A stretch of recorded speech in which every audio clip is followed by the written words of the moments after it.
volume of that down just a touch.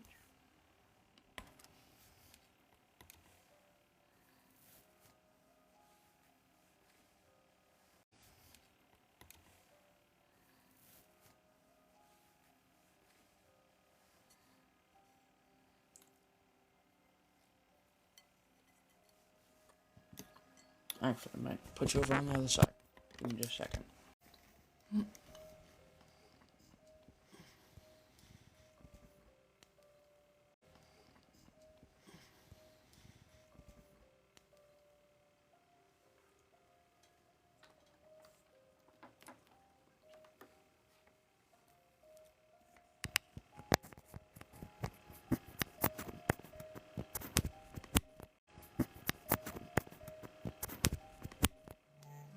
There we go.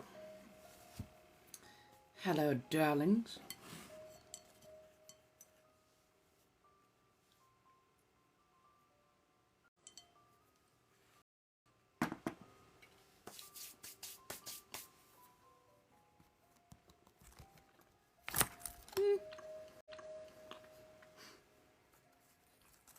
Pick those up wrong. I love the Klimt, but they are slippery slidey. I love the Klimt, but they are slippery slidey. Hello, hello, hello.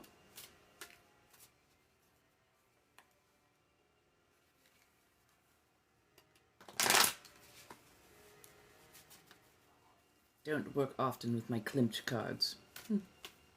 Yes. Hello, darlings. Come on in. I'm trying to get my head kind of readjusted.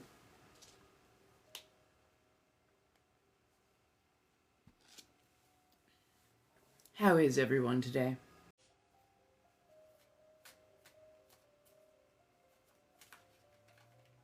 Hello, hello, hello.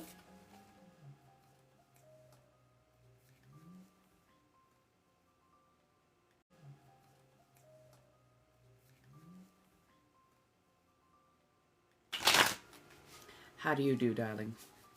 Hopefully Oklahoma is treating you well.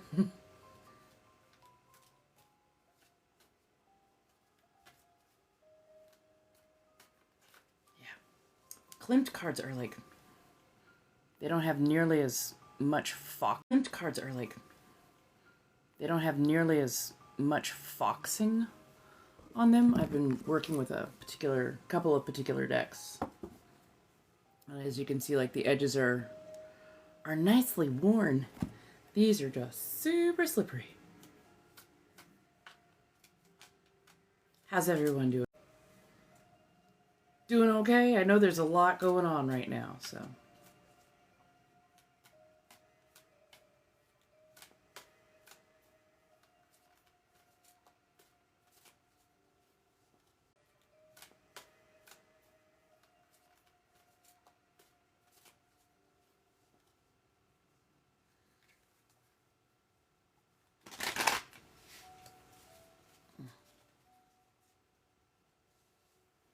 Hello, hello.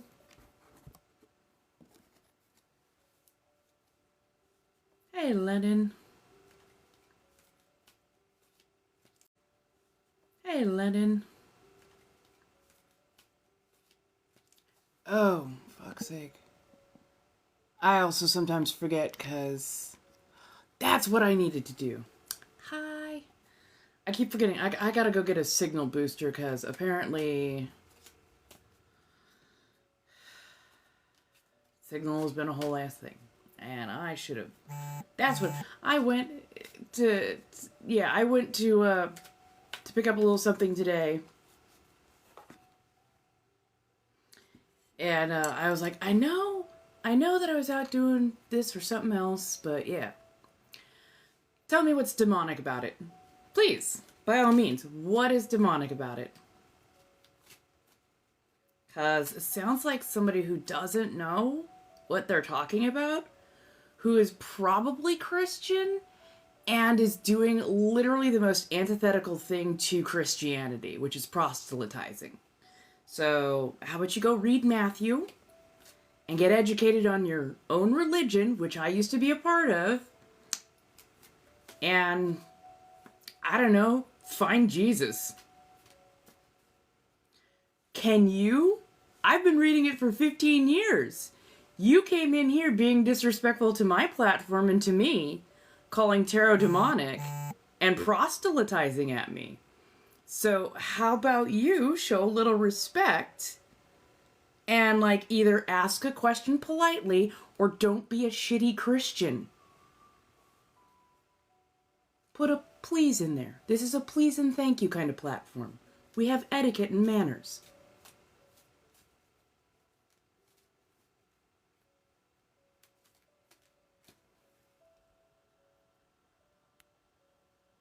No, you said tarot reading is demonic. You made a demonstrable statement. You made a statement, not a question.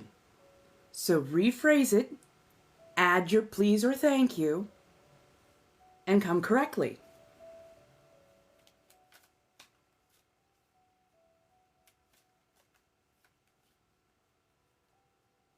If you are going to profess a particular religion, if you are going to act as if you are speaking as a manner of authority, again, please and or thank you needs to be included in that statement.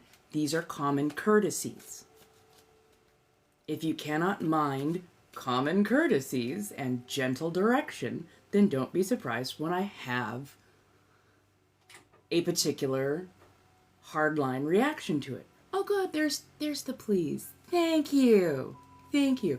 So, tarot cards are about a 200-year-old divination style that uses major and minor arcana. Major arcana are for larger life events or larger things that are going on, usually behind the scenes.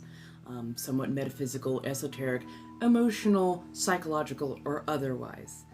The minor arcana are smaller events that happen to be going on in your life. Again, they could be in the physical realm of reality, they could be a little bit more behind the scenes, they could be subconscious. When we use these cards, what we do is we mix them up really nice, trying to focus on the person who is asking the question. And when we pull a card out, it tells us a little bit about what's going on and what might be influencing what is going on in their lives currently. If we're looking at the past, because some people can, it'll show what has been encouraging the point in their life today. If you're looking towards the future, it'll tell small or large road signs, basically, of what might be coming their direction. The future is not hard and fast. So if I say, oh wow, it looks like you're going to go through a major transition, and then you sit on your hands and do nothing, there may be no transition at all. So these are just gentle markers to help guide and explain kind of what's going on so that you can govern your own life better using your own free will.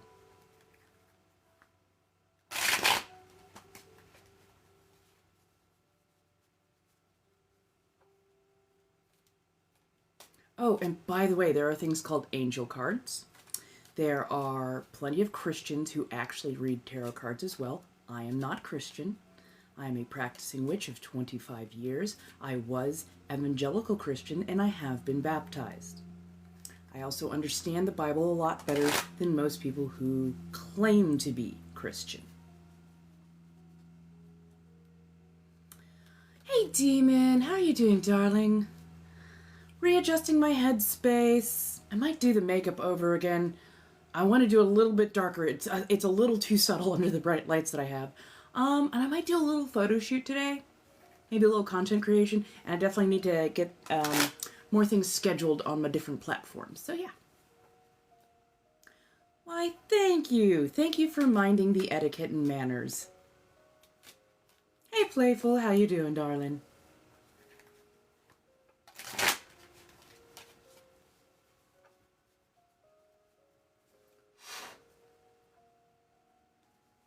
Warm these cards up. I tried shuffling with my Klimt cards today, and they are just slippery. Super duper slippery. Coffee smoothie. It's not bad.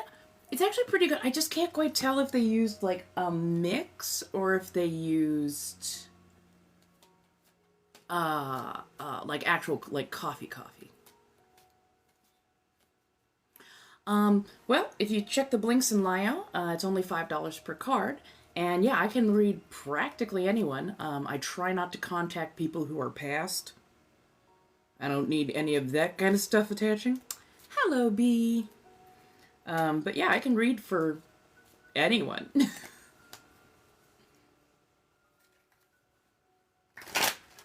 I usually just say, don't give me any information. I don't need to know, like, government name or what's going on and whatnot. I usually let the cards tell me what's going on. So, yeah. Running errands today, so you might be in it. Oh, that's... Still, you're getting stuff done. I needed a head readjustment. That's why I'm on. So that should kind of tell you where I am. I had some very, very, very odd people approach me on a verified site live stream, and I'm just like, I need to readjust my headspace elsewhere, because the fuck. Oh, you just got off work? Hopefully it was a decent day today, B?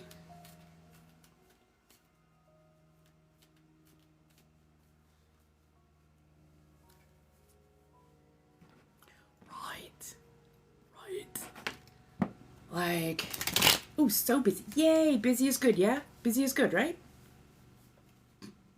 Why, thank you, darling.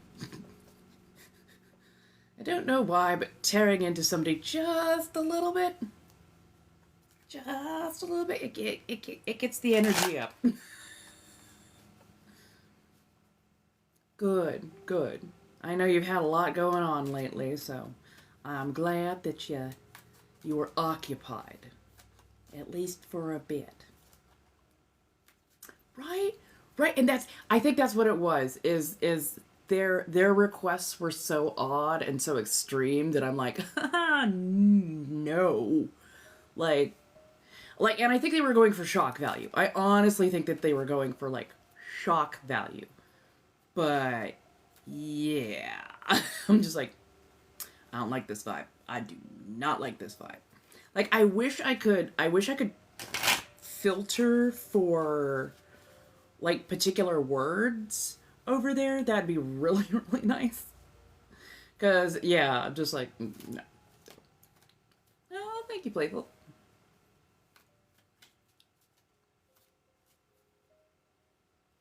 What now is you come on here and you banter and you decompress for a bit, you know? Right, right. Like they're hoping for it, and I'm just like, yeah, no, I'm just going to block you.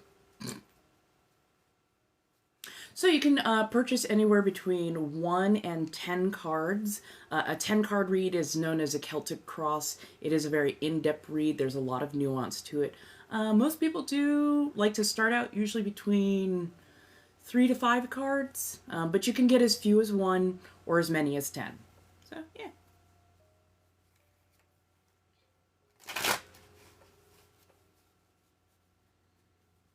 Found people tend to get the best reads with between the 3 and the 5 cards, because it gives them the nuance, the information that they're looking for, that, you know, helps guide them forwards at least a little. You're gonna need a 20-card read. I mean, I can do that. We can do a dual cross. A double cross. I'm sorry, that's funny to me. That is funny to me. You're welcome.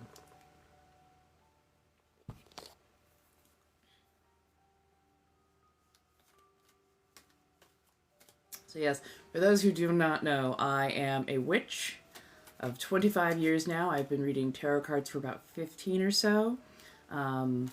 More seriously for other people in the last 2 years. I also do... Yes, it is blasphemous, I know. But apparently me and this particular rosary have a good relationship. So that is my pendulum. I do spell casting, spell work. I'm a chaos, kitchen, herbal, hedge witch, meaning I don't have a coven. I have not found the right group of people that my energy vibes with, because I tend to carry a pretty hefty amount with me, and a lot of it is locked onto that chaos, so I don't always like to throw other people's workings off, because mine are odd enough as they are, so. Be nosy! Be nosy, for the love of God. So this is it's a coffee smoothie. I want to say that they use Vietnamese coffee, but their tastes like there's like extra cream or something in it. It's milkier, it's creamier than regular Vietnamese coffee that I'm used to, and it took them forever to make it. And then I also got a really nice maple bacon donut, along with what was it?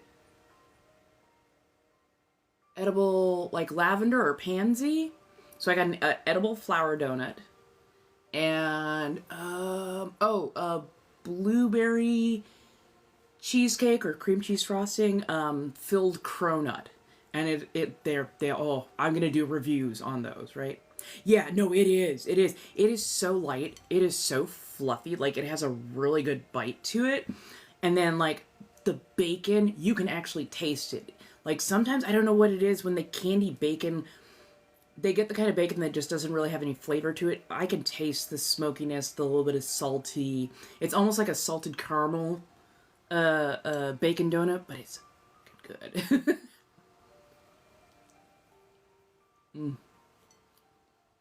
I love it.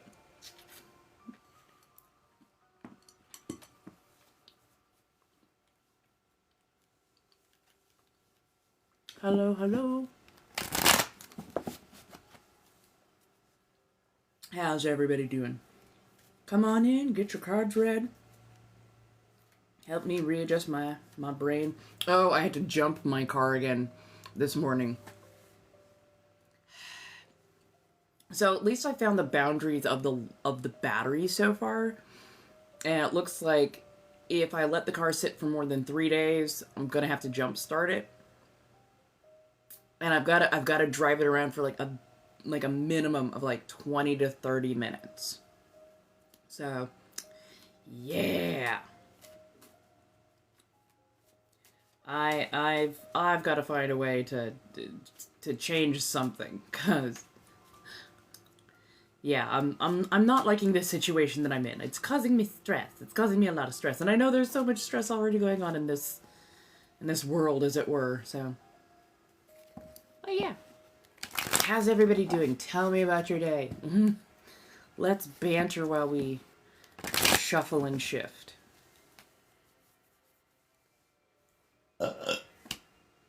Goodness, pardon, ASMR. Which, oh my god, I need to do some more ASMR. I really do.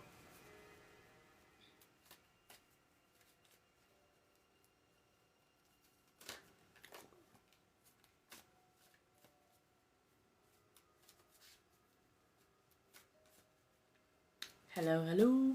Welcome on in. Anybody else want to start beef? Do we have any other trolls in the audience? Go ahead and step forward. We already had one or two.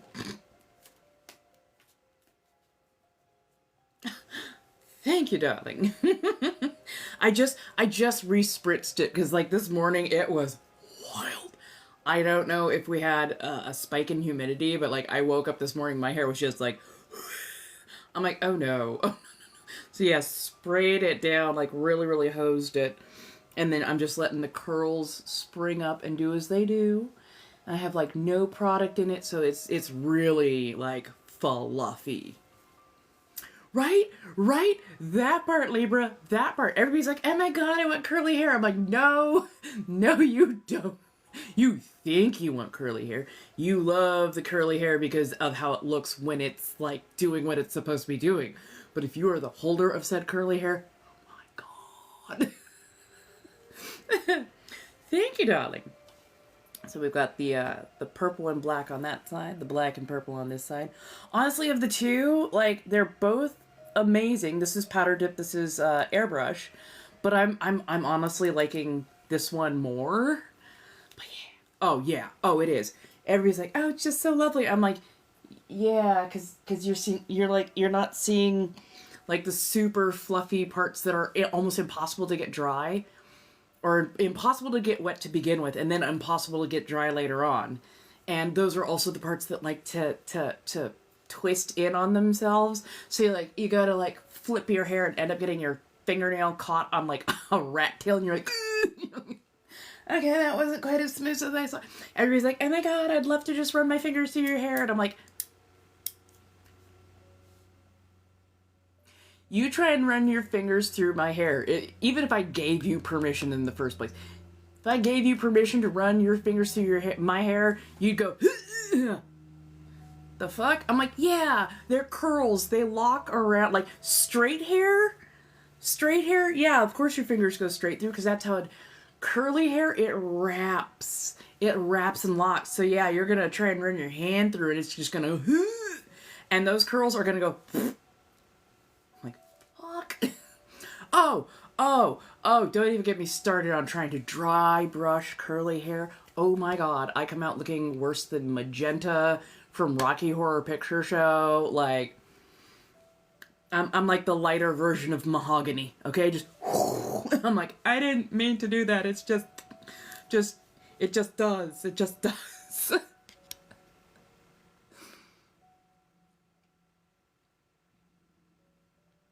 I mean, no, you don't have to tell somebody that you're gonna cast on them. That would be kind of counter, especially if you're doing like baneful magics per se. But like if you're doing something like healing or something that is going to help benefit them, it is absolutely a point of common courtesy, I guess you would say, to ask them, hey, I was going to be doing a healing spell. I'd like to include you because I know some stuff has been going on in your life. Like, is that okay with you? Like, ask with earnesty. And if they say no, don't include them. But if they say, oh god, yes, please, everything's off the charts. Yeah, yes, please. Like, yeah, then you can go with it. So yeah, but if you're doing something like a binder, hi Miss Tyla, how you doing? If you're doing something like a binding spell, a freezer spell, a spell to lock somebody down, especially if they have done something heinous, then you don't need to ask their permission nor tell them first. No. You do your thing. Like, why would you tell them you're about to do a freezer spell on their ass? They gotta learn. Like, is shit going worse in your life? Is it getting locked down more? Yeah. Maybe don't be a dick.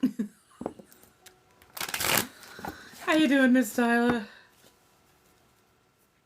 See, I knew this would help me readjust my headspace.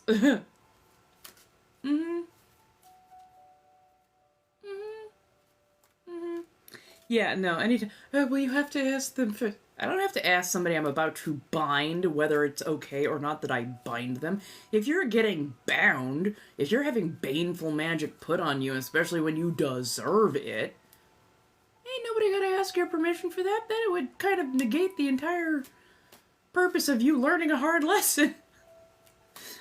I've had to bind people before. I didn't tell them, I just did it. Trust me, they were bound. But yeah, no, if you're doing bountiful magic. Oh, I like, because I keep forgetting the other way to say good magic, because good and bad are kind of a little bit more based on perspective. But yeah, like baneful versus bountiful. If you're doing bountiful, yeah, then ask. It's kind of like when this is the example. It's kind of like when somebody who is Christian asks if they can pray for you. You'll get those that go, I'm going to pray for you. The fuck you are? You just told me you're cursing me. Versus the, I know you're not Christian. Is it okay if I pray for you? Like, it's the difference between ask and tell. Right. I mean, exactly, it's the intention of it. It's the intention of it. Hello. So yeah. If they're a baby witch, Don't worry, it might just be that they haven't picked their path, or they might not know. So you know they're picking up little bits here and there. So you know it could just be a minor misinformation. Now, if they're Wiccan, on the other hand, Wiccans are the British Museum of Witchcraft. Analyze that and take that as you will. Hello, hello, hello. Thank you so much. Come on in.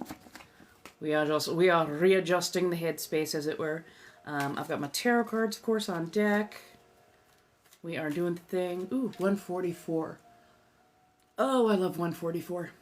144 is the square root of, or I'm sorry, not the square root. It is the, no, math, why have you avoided me? The square root of 144 is 12. 12 is a rather seminal number and lucky in many regards. Although I finally found out, or at least have some introspection as to why 13 is an unlucky number. And it's because we used to go by women's menstrual cycles to kind of put the yearly calendar into perspective. Thank you, darling. Okay, one card read. Let's do it. So, when the patriarchy began to rise, especially amongst deity worship and what do you call it? Basically, control of everything. In order to take some of that control away from women, goddess worship, and female practitioners, they started basically rumors, as it were. They started smear campaigns that put everything that women and female practitioners did under a harsh or negative light. So the number 13, oh, it's so unlucky. Number 13, so unlucky. 13, because 13 menstrual cycles was one of the best markers for the cycle of the year. April Fools used to be the New Year's. And it was the New Year's because that's when spring began, and that's when many of the fertility rituals would take place. Again, mostly led by women and femmes and feminine presenting practitioners, temple priestesses, and the like. Hence the reason SW has also gotten such a bad reputation, because it was women, queer, femme presenting, othered people who were usually in service to goddesses of temples, who were helping community in a number of ways with all of their amazing and spicy arts. And they did not need to rely on a patriarchal system in order to take care of themselves. I went down some rabbit holes last night. I'm sorry. I'm sorry, but I'm not sorry. Okay, let's get that one card read. Actually, we're going to right-hand read today. Okay. So it feels like this. So this is our 9 of Pentacles, but it feels a little bit on its side. Like it wants to be upside down, but not quite right side up.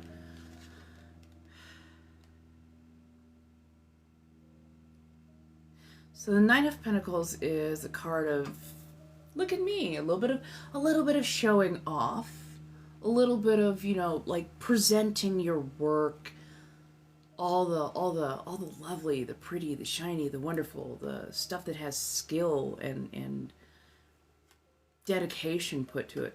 But like it feels like you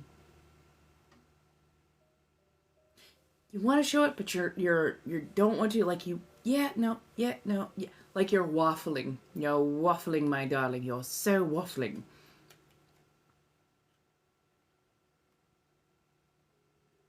It feels like there's kind of somebody, I won't say in your ear, but there's like somebody who's kind of giving it like a side eye, and you're afraid that more people are going to give you the stink eye when it comes to what you want to present, because you want to present something that you have a lot of pride in. and your fear is if you present it and more people kind of also feel the same way about your craft as this negative ass person does, that you're gonna feel like your art or your craft is wrong, or you're doing it wrong, or they're seeing something negative about it that you're not, and they're playing on your fear. They're honestly playing on your fear. Not every art or craft is for everyone. Like, I can't stand One Piece, but there's a huge fandom out there that loves One Piece. Just as an example.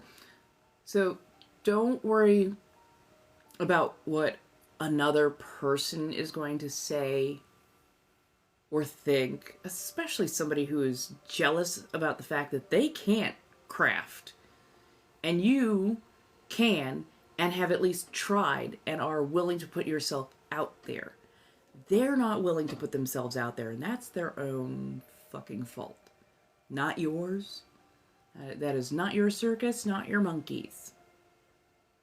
So, put your craft out there, put it out there proudly, and this person and their attitude problem can honestly suck it. And suck it. Don't even worry about them. Like, honestly. Do what makes you happy.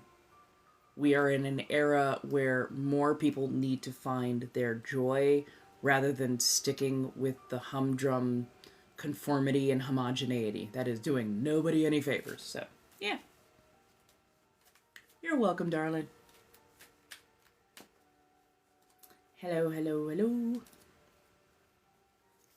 How are you? Come on in. Trolls, step to the front. That way we can deal with you summarily.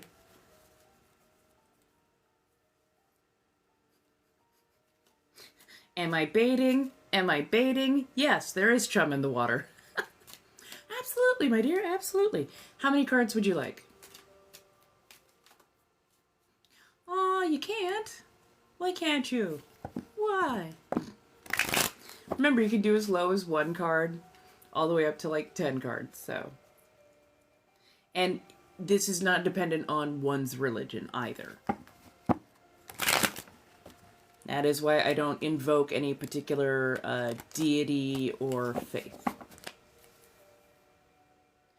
3-card read.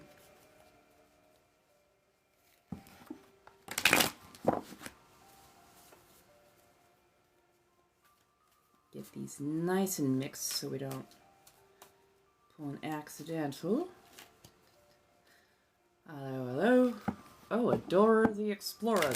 That's an interesting PFP.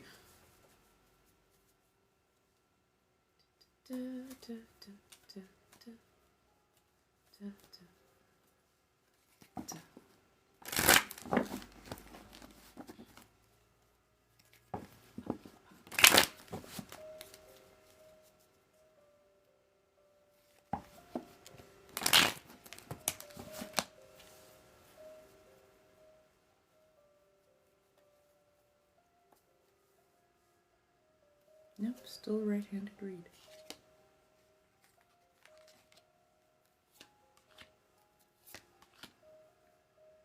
Wow, Miss Tyler. 3 major arcana. Hanged Man, Devil in Reverse, Temperance. Don't worry, not as dire as some of that sometimes sounds. So, the Hangman Reverse is usually a card for changing perspective, at looking at things from a different angle or through somebody else's eyes. And I think that's what you've been doing more in like the recent past, is you've been trying to look at things from a slightly different angle, slightly different perspective, somebody else's view. And you did so not to necessarily change your own mind, but just to see if your personal biases, your personal perspectives needed an adjustment. Which I kind of love, that you can change your perspective to look through somebody else's eyes to see whether or not what's coming at you, the information, the situation that's coming towards you is just a matter of your own biases, or if you do need to like adjust yourself a little bit in how you think and how you react to things. So you've done the heavy work of trying to change your perspective so that you have a better understanding of the world around you and especially the people that you're interacting with. And honestly, it didn't adjust your thought process too much. It just gave you a more in-depth view of the situations going on, which is then currently the devil in reverse, though. So the devil tends to be matters of overindulgence, overdoing it, kind of feeding the machine, doing too much of fun stuff. And honestly, no, you've got that monster tamed real well. Like you do, like you tend to see when things are too much. You are able to like get in front of a lot of stuff. But your grip might be a little too tight to the point where you're not experiencing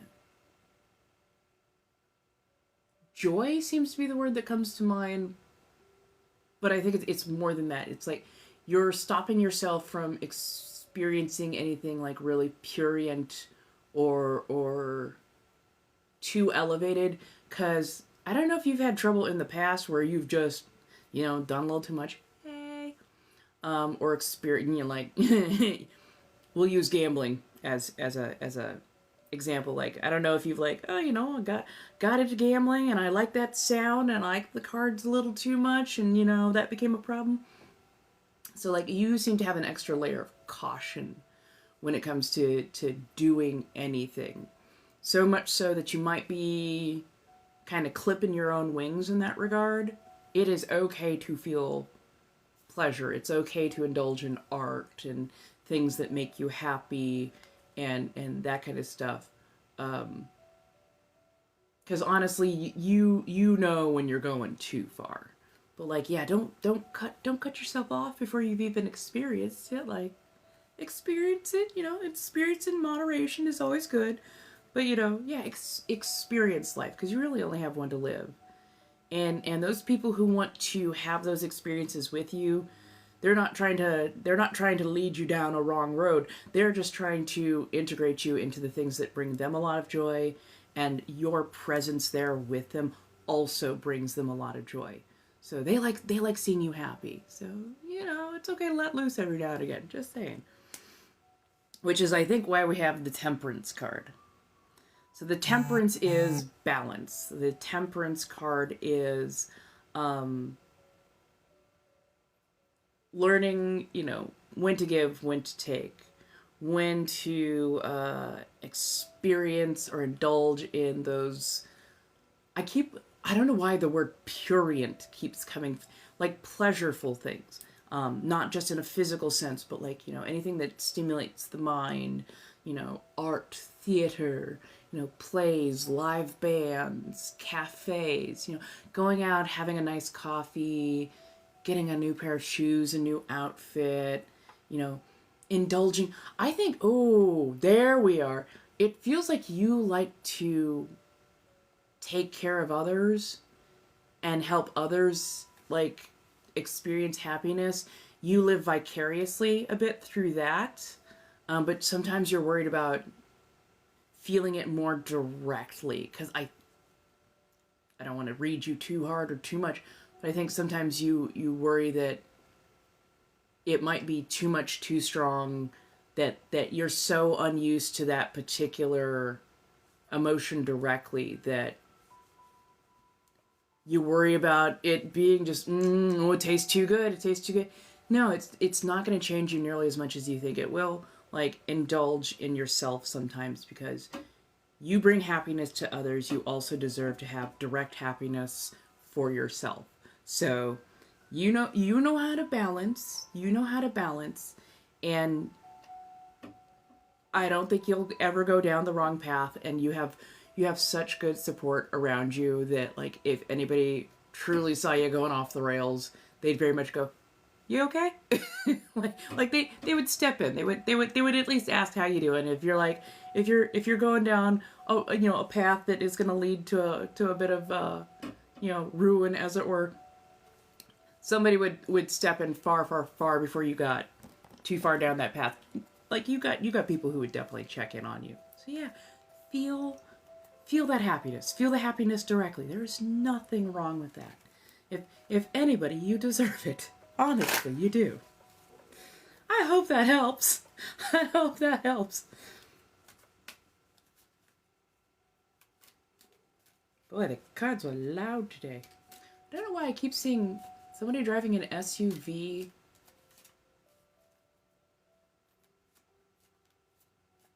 Two or three lane highway and an overpass, but I'm noticing all the green space, hills, white and yellow wildflowers blooming on it.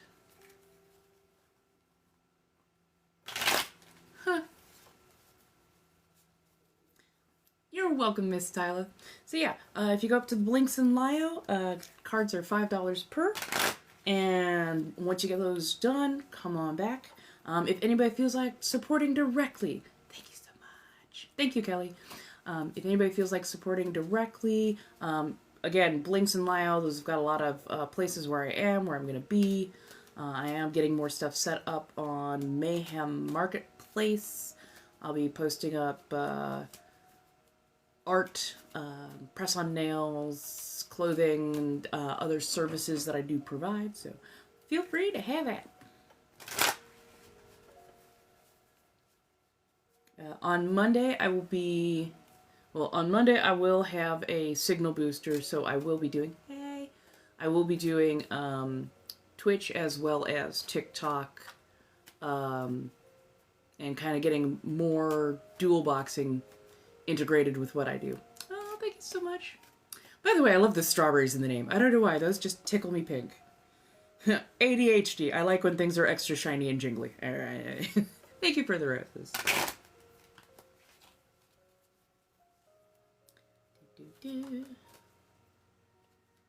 Ooh, looks like you just... Oh, hell yeah. I didn't know I could do that.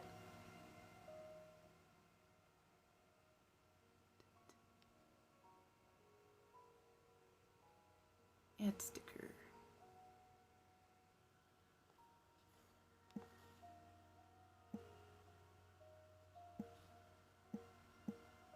There we go. Huzzah! Do. Yeah. Thank you ever so much, Kelly. You have apparently made it to level 6 of the team. I appreciate it. And for that, it gave me this little sticker to put up, so yay! I do like it when it has some interesting and fun integrations on here, but yeah. Hello. How's everybody doing? Come on in, I'm getting my head readjusted, so yay!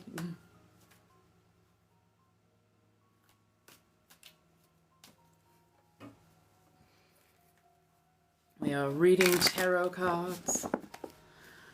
Working on paying bills.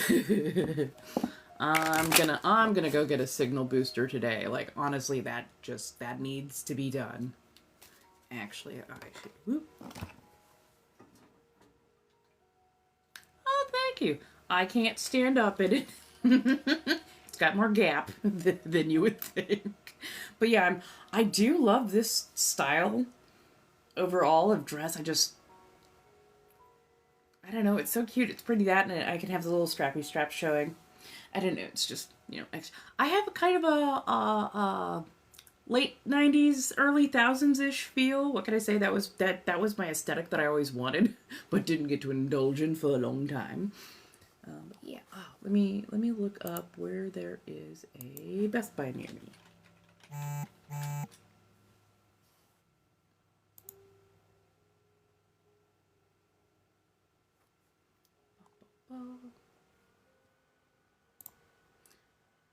Okay. Wi-Fi extender. I keep forgetting what that dang thing is called. Wi-Fi extender.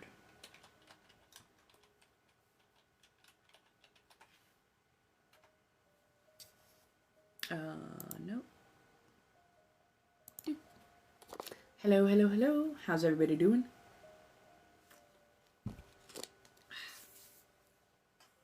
Ooh. Okay, Netgear's got one.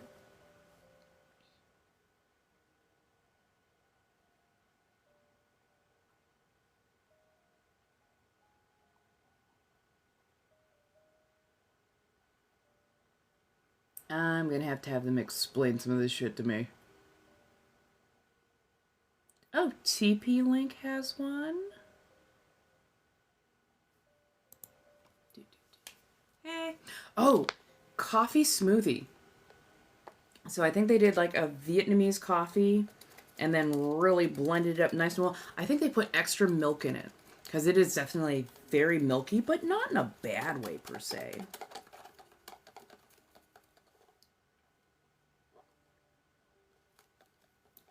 Honestly, yeah, it's far more manageable now that some of the ice is melted, because at first it was just really strong. Thank you, darling. Yes, I have to re-wet my hair down again, but oh my goodness, it's finally recurling politely. First time around, like, got up this morning, put on the bathrobe, go start the morning routine, and I didn't look at the mirror at first. I just kind of shuffled in, that haggard. Looked up and went, huh. Okay. Because not all the makeup had come off last night. I'd done a really quick one. So my eyes just look like sunken and haggard, and then the hair was just going even though I kept it in a bonnet. Like, something was not right about the moisture level last night. I'm like, oh no. I looked like the crazy ass cat lady from The Simpsons. I'm like,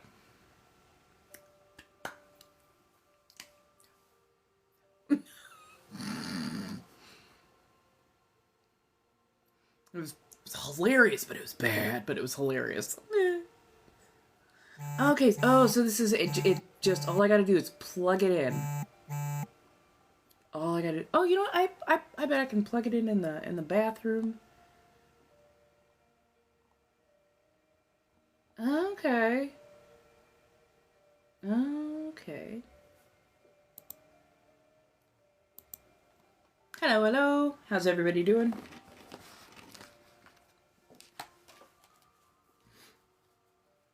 Oh, let me check. Ah, there we go. One card pull. Yep, we can do that. Okay, so it looks like the Wi-Fi extenders that I'm looking at.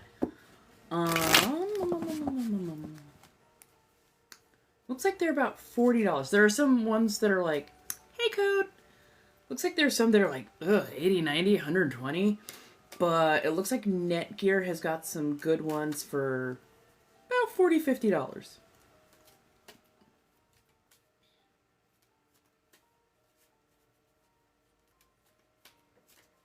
If anybody would like to put in towards that, I would much appreciate.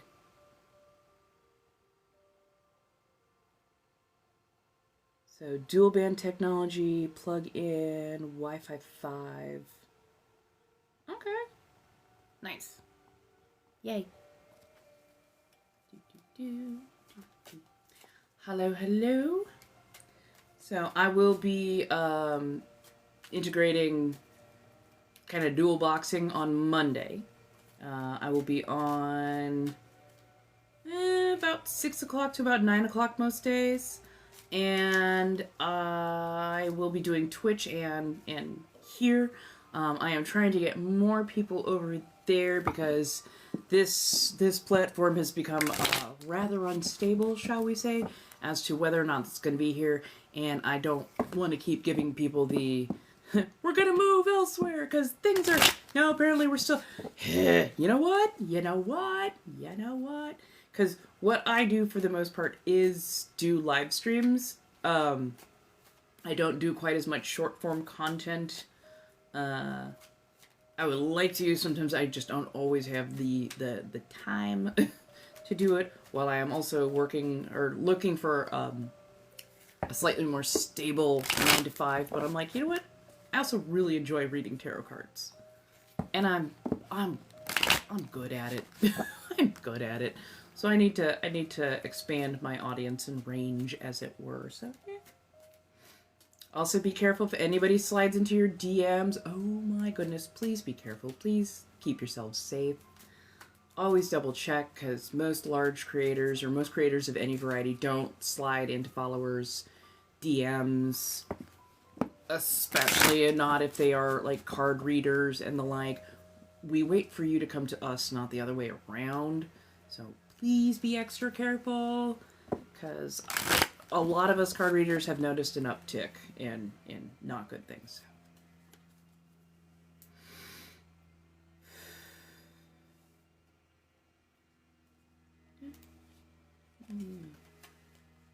Oh, yes. Oh, we love to see her. This is our lovely, lovely, lovely Queen of Wands.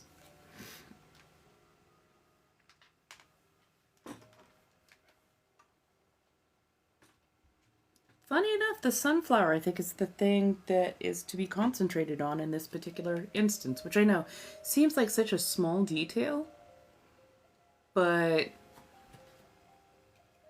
the sunflower is not just an emblem of the sun. It is something that is hardy, that is resilient, that can actually soak up a lot of the negative stuff in the environment and turn it into something positive. So in this regard, I think the sunflower is the emblem of what kind of Queen of Wands you are.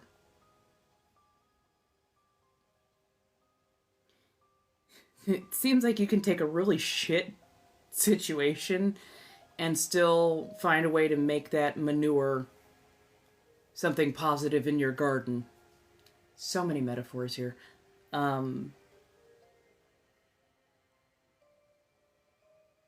You've had a lot of practice doing it, though. You've had so much practice doing it. Every now and again, it is okay to, like, I know if you're not good at expressing those emotions in front of people, it's okay to go to a back room and have a little cry or have a little rant or, scream about it. Because, sometimes it's a lot. It's a lot. But, like, you always somehow maintain that very regal, queenly manner about yourself. You never fully lose your shit. But, like, remember that you are a queen, which means you get to dictate how people approach, how situations come towards you. And if you don't like something, it is absolutely within your right to put your foot down and go, we're not doing that. You can go away. Like, there's hardship that can bring me a way to, like, help my situation, and then there's the hardship that you bring, and the hardship you bring is not, no, absolutely not. So yeah, like, take as much as you feel necessary, but never forget that you get to put your foot down and you get to dictate whether or not people keep bringing that to you. You're the person who creates the party, you're the person who creates the stability, you're the person who creates the good thing. Therefore, you get to dictate what goes on around you. And sometimes you let it go a little further than you want because you're humoring somebody. But yeah, no. State that queenliness. Make them remember who you are. Because yeah, remember, she ain't just on a horse, she's got a crop in hand. So be what you gotta be, do what you gotta do. Smile and hold yourself high. Because damn it, you are doing all those things. And just every now and again, remind people. Remind them who you are, what you are, because you are the queen. God, I love how much she's got her shit together. Hey, Trip. I'm hanging in there. I'm definitely hanging in there. I'm gonna go get myself a Wi-Fi extender today. You're welcome, my dear. Because yes, a Wi-Fi extender is needed.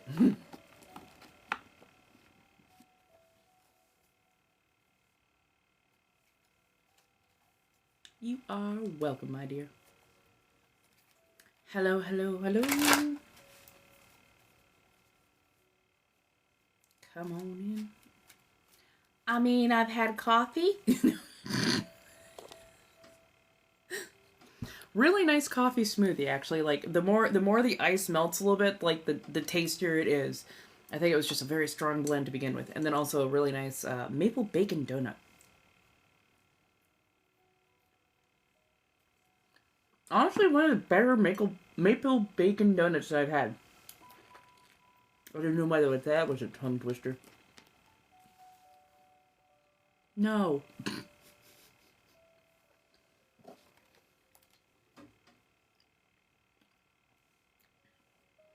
Honestly, I couldn't even tell you what I'm, like, really hungry for other than... Ooh. Ooh, I kind of want,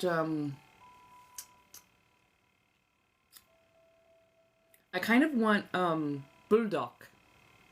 Because it has been a hot minute since I have had ramen.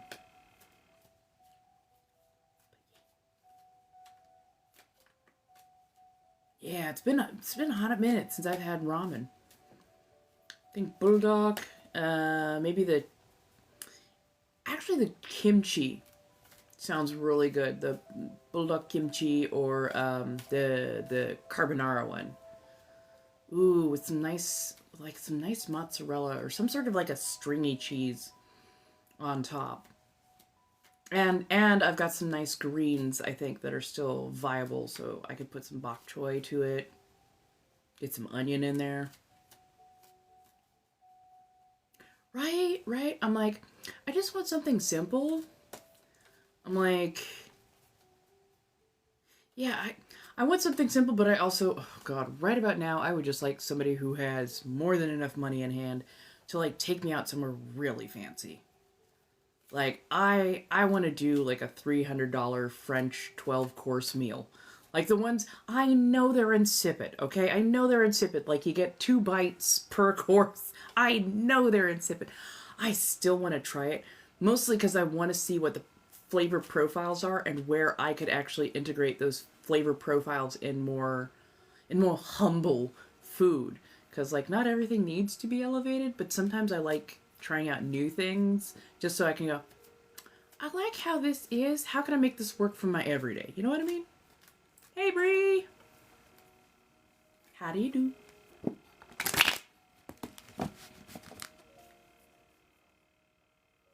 That, and I kind of want to be a menace today. Not quite a brat, just a menace.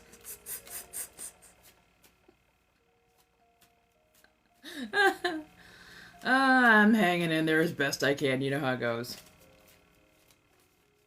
Trying to find that niche. And I know I'm so ADHD that I'm sure some people are getting whiplash from how I often pivot. But yeah.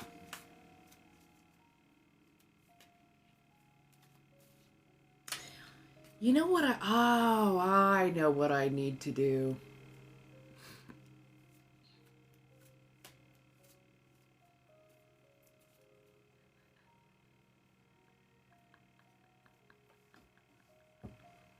You can't do that too.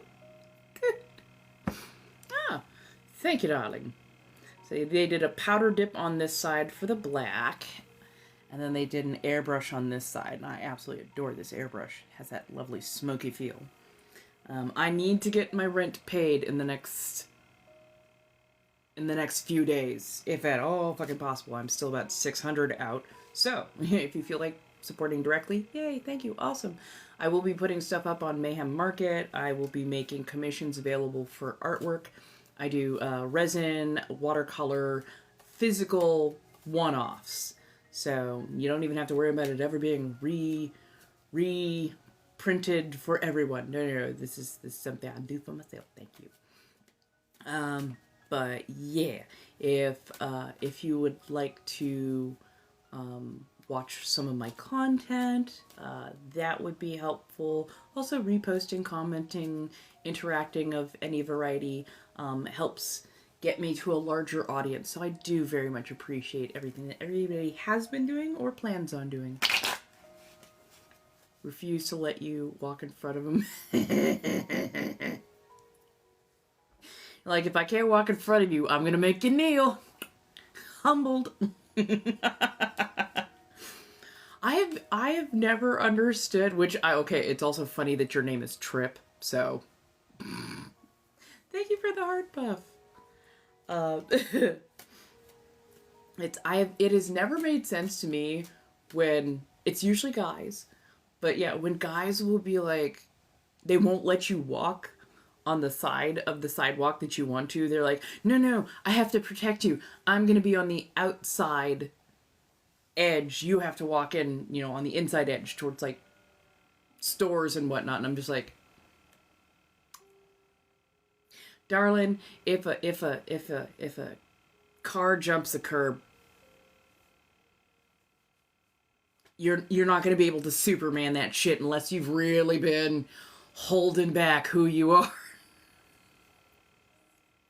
So let me walk where I want to walk when it comes to the sidewalk. The whole reason I don't walk closer to stores is it's too easy for me to get distracted by shiny things and like want to go in. But B, just I'm more comfortable more towards like the edge of the street. I don't know why.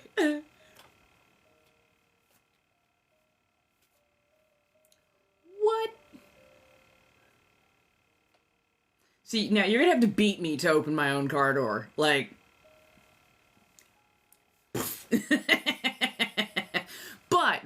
but I absolutely would let somebody like open any like a physical door, store door, that kind of, yeah, you can get that. Or if we're getting into a car and you want to open a car door for me, yeah, that's fine. But you're gonna have to like sprint, jump over the hood to get my car door open, especially as a passenger, my car door open before, at that point, that does activate the red. I'm like, I'm unhinged at points, I know. Right. You see something shiny, like if it sparkles or it twinkles in just the right manner, you're like, ah, like, I gotta go in and see that. And they're like, oh my god, no, it's just a duck wearing a bikini. Why do you do this? I don't know. It's shiny, okay?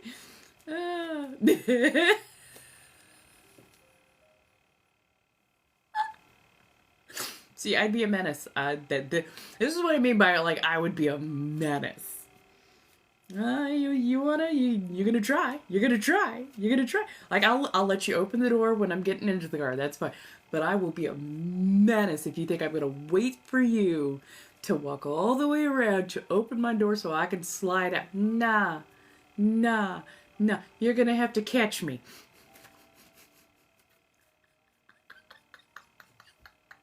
Why am I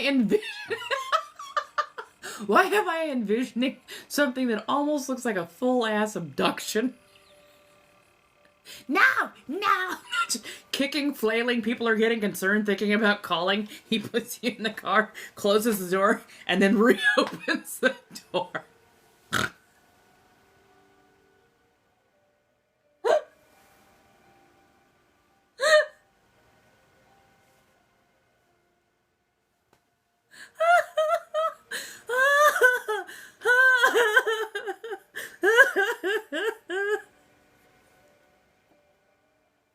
Like, it's not what it looks like.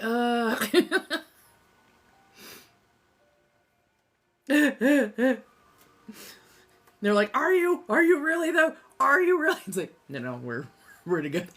It's a thing. I'm so sorry.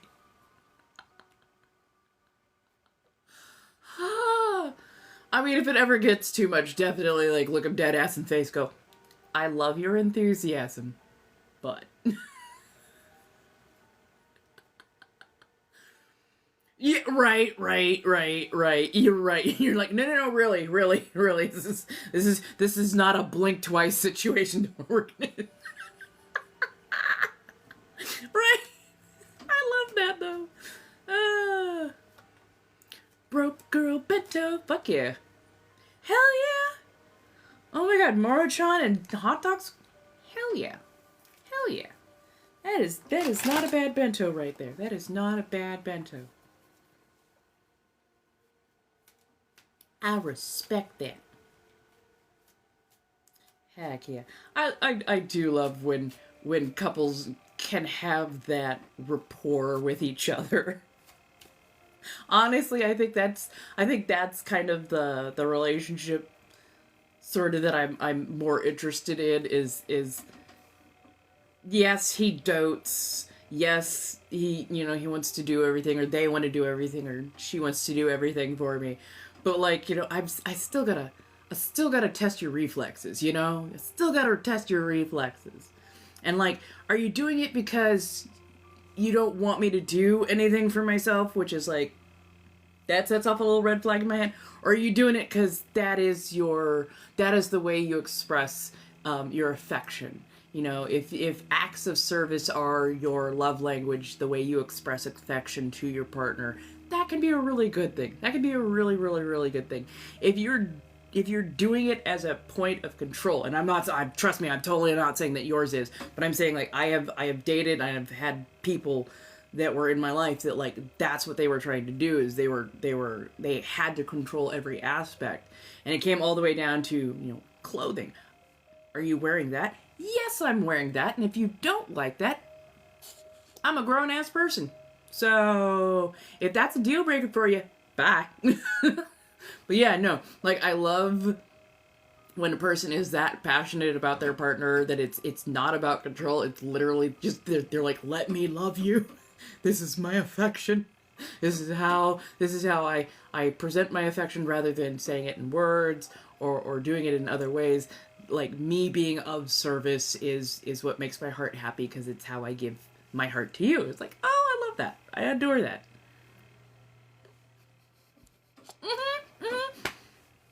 Especially when they're bigger than you. Oh my god. I am that dork. Okay, I am that dork. If they're bigger than me, oh, I'm going to keep them on their toes. Oh, I am going to test those reflexes. Oh, okay. I'm solid. I'm short. I'm sturdy. Let's go. That and, okay, so I have ADHD walking speed. So yeah, like, trying to keep up with me at times can be really, really difficult. But like,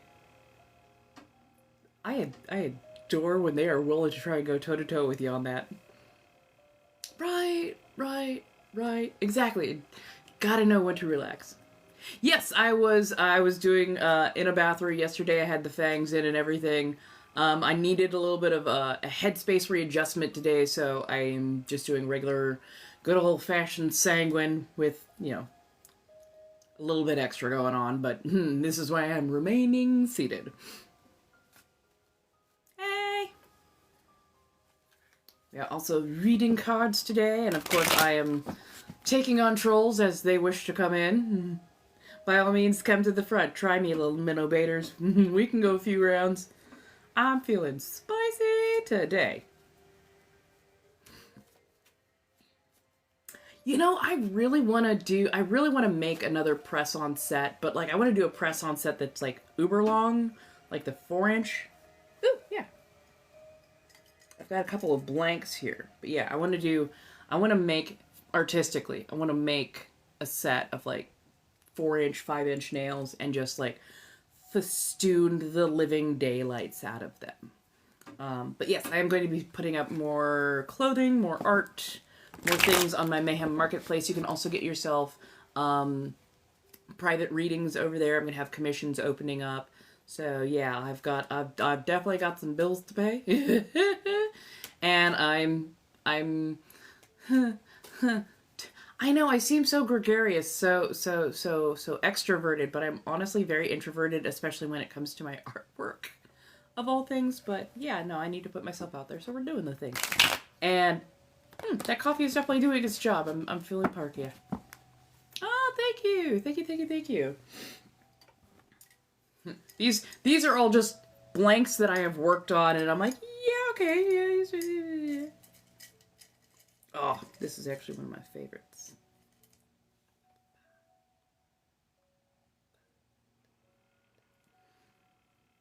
I do love that one. I don't know, the longer the nail is, the more calming it is for me to make. I think there's just something about, like, you've got more canvas space, as it were.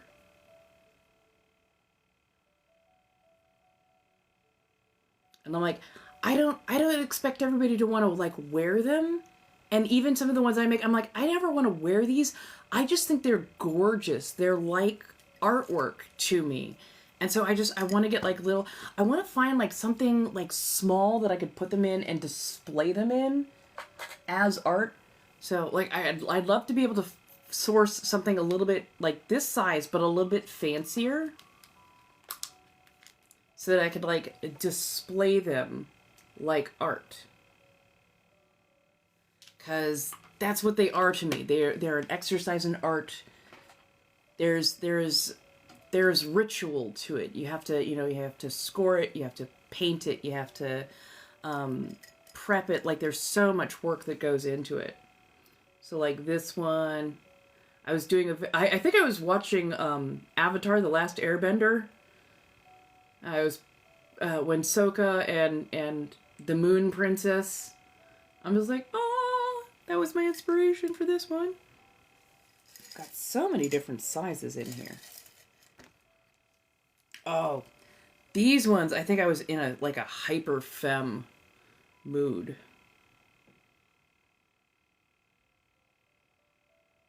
So then yeah, did a white coat. There's actually some. So yeah, like I love testing out different styles, different ways to do things.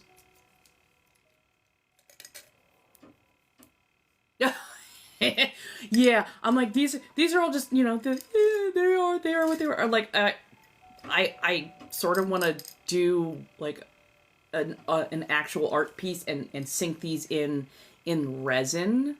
I think that'd be really cool. But yeah, like I actually really like painting and decorating nail blanks. I find them to be so relaxing and like lovely little bits of artistic expression. So yeah, I adore it, which is also why I am growing my own nails out and why I like getting my nails done.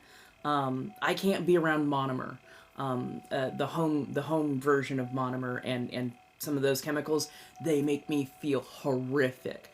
The stuff that you can only get if you are licensed as a beautician, cosmetologist, / nail tech, that stuff that they are using at the place that I'm currently going to does not seem to have that effect on me, and I'm only in there for like an hour or so, so yay.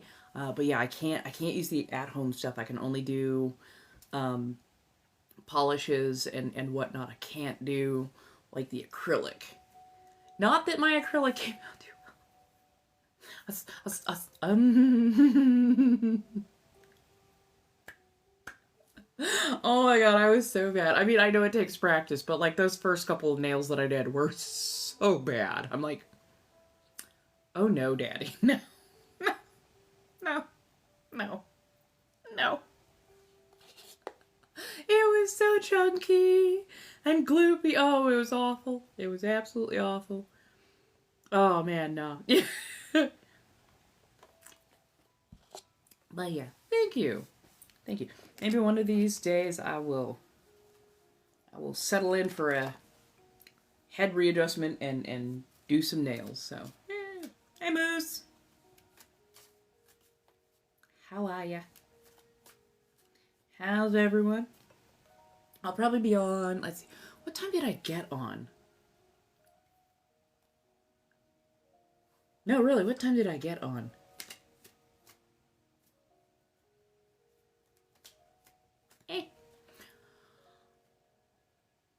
Oh, I ADHD'd myself right there. Hi, Mike. How you doing? I'm hanging in there as best I can. Definitely feeling better now. My head's a bit more readjusted. I was over on my verified sites last night and like earlier this afternoon, and the interactions were not it. The interactions were really, really weird. So I was just like, I need to adjust my head elsewhere before I go back and try again, because no, no, no, no, no. Hey, how you doing, Katie? Glad everybody's coming on by. How's everybody doing? Thank you, thank you, thank you for all the likes, the loves, the shares, and the everything. How's everyone doing? I know I'm not a battler. Well, not everybody. There are people who keep saying, you should battle, you should do the battles. And I'm like, but I like interacting directly with people. I like the banter. You know, I need to find a way, though, to do some multi-streams. And I'm hoping once I get the range extender up and running that it'll be smoother and I'll have a little bit more self-assurance that my streams would run smoothly. So.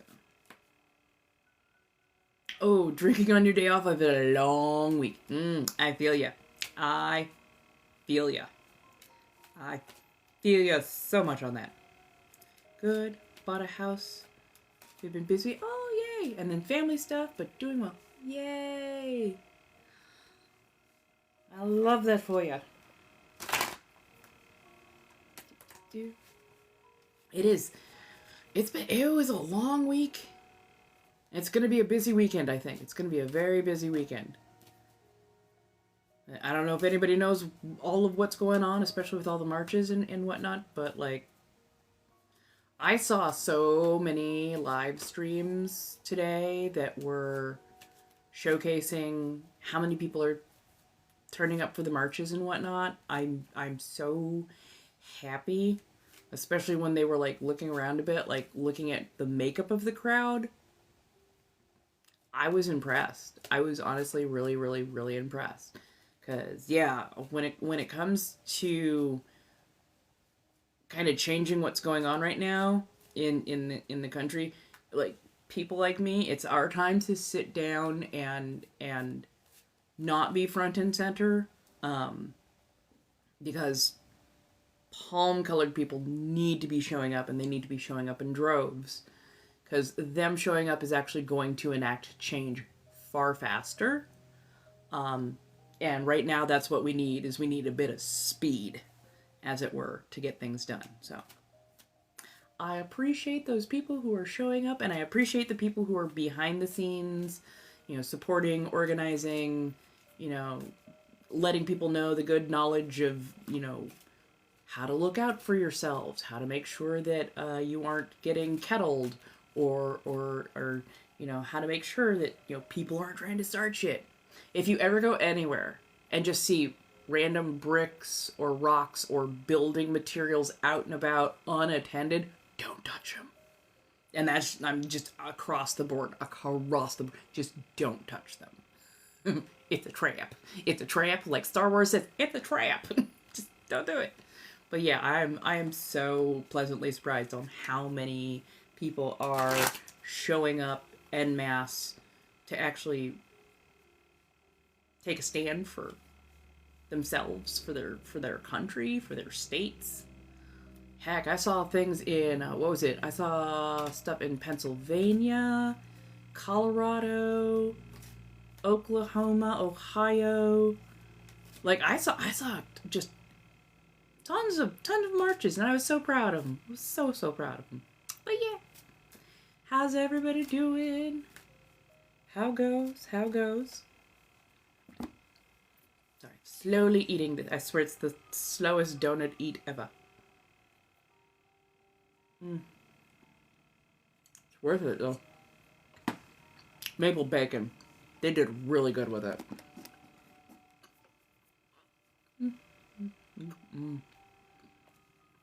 Smoky. Bacony. Just the right amount of maple, too. Not overly sweet, gently salty, savory.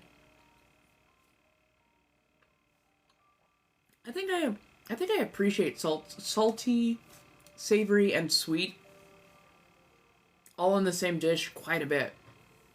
Because I think I've noticed the same things. I like things that are slightly sweet, slightly savory, when it comes to the foods that I eat, like Thai food. Oh, I I love Thai food. They know how to balance their flavors.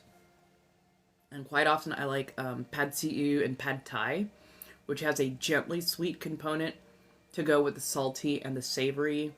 And then they always know how to cook those vegetables just right. So yeah. Hey everybody, how you doing today? Come on in. I'm trying to think. I will probably be on tomorrow as well.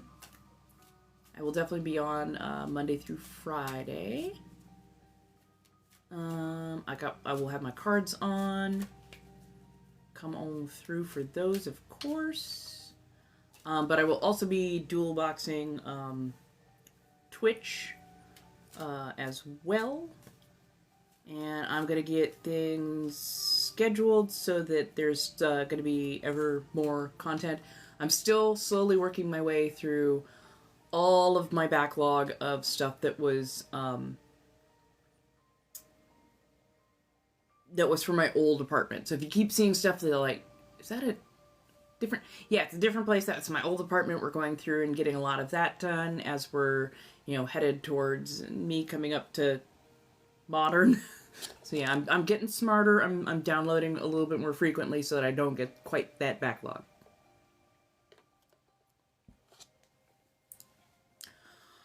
I'm struggling with keeping myself housed. I'm struggling with my ADHD and anxiety playing off of each other very, very badly.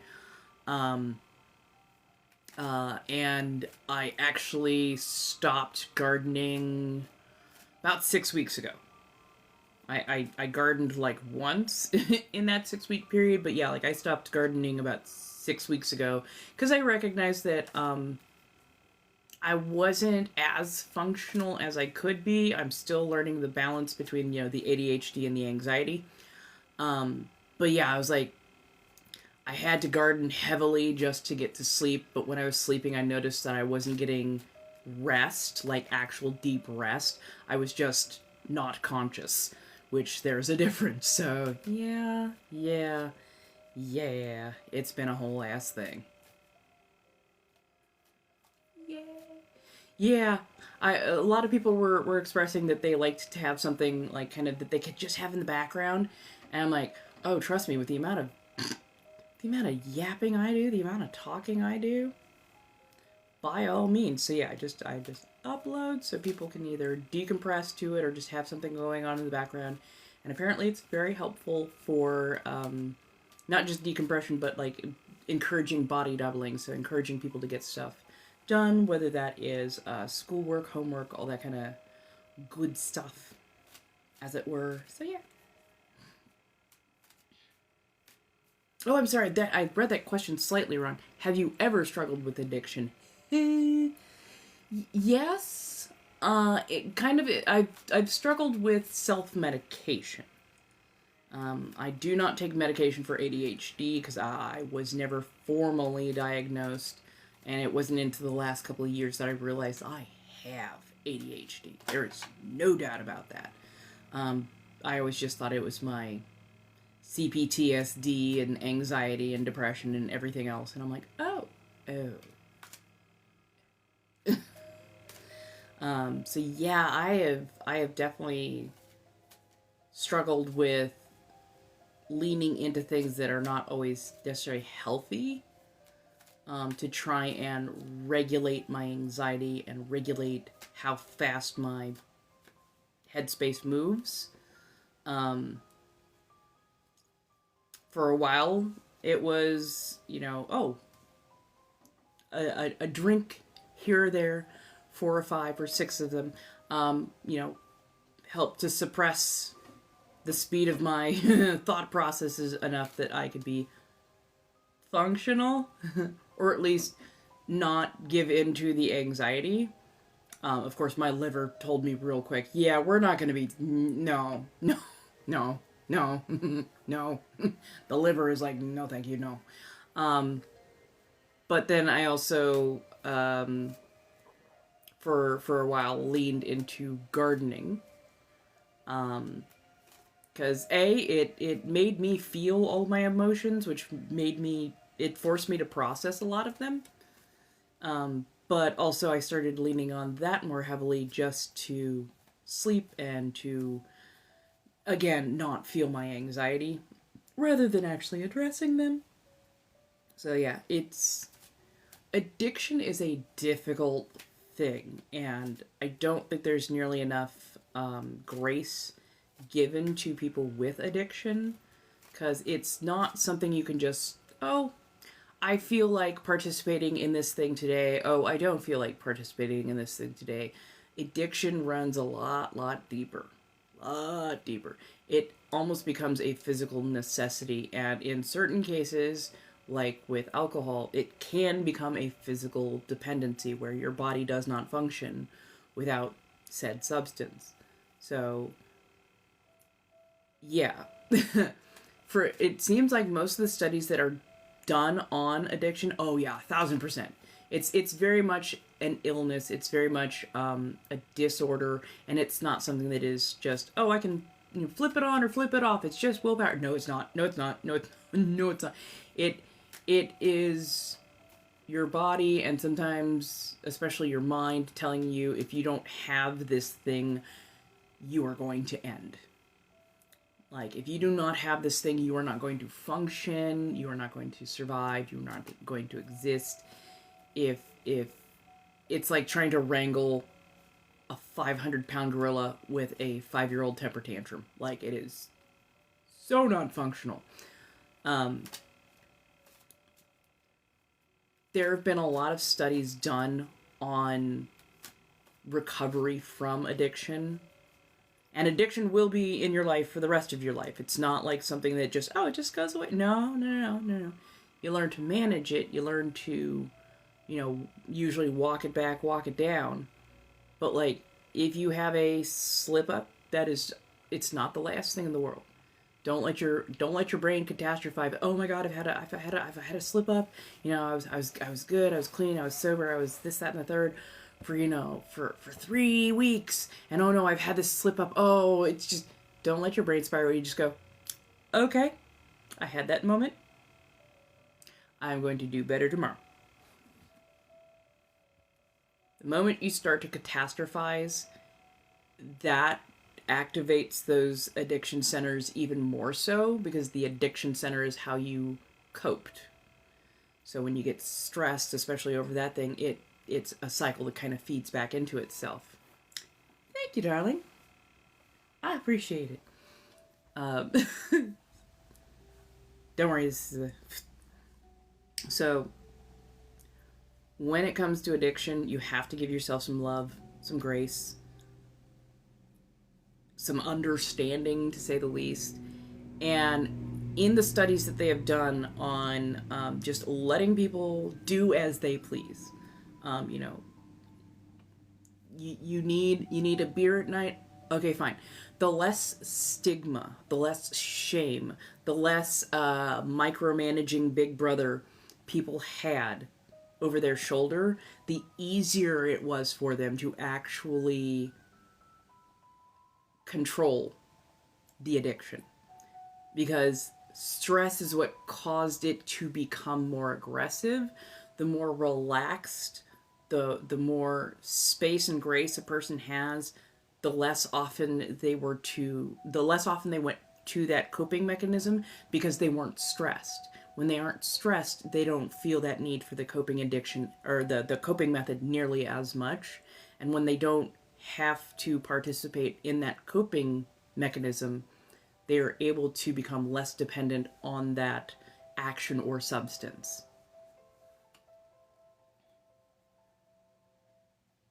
Yeah, oh my God, yeah, it's definitely that all or nothing thinking. And all or nothing thinking is really hard to train yourself out of. It's not easy. I have a psych degree and I still have to remind myself and sometimes walk myself out of maladaptive coping mechanisms. So yeah, it becomes that all or nothing. I am only good if I can do all the things in this category or in this way. And if I slip up, if I even have one little thing that I do, then I have obliterated all my good work. Like, no, it's not an all or nothing. It is a sum of measures, and it is something that you get better at over time. It's like training yourself how to do art or how to cook, how to bake. It's something that takes practice, and you're going to have slip ups here and there, but it's not the end. You haven't completely, fucked up. It's just, okay, you had a little thing today. Tomorrow you do even better. Tomorrow you get back on the horse and you do it better. Like, yeah. Mm-hmm. Mm-hmm. Mm-hmm. Mm-hmm. And it's like the in for a penny, in for a pound. Like, when it comes to somebody who has a really strong maladaptive coping mechanism, like a substance addiction, they're like, well, shit, I already fucked up. Yeah, it's only downhill from here. It's like, yeah, it becomes that overwhelming sense, and sometimes it is also magnified by whatever the particular substance or thing you are addicted to is.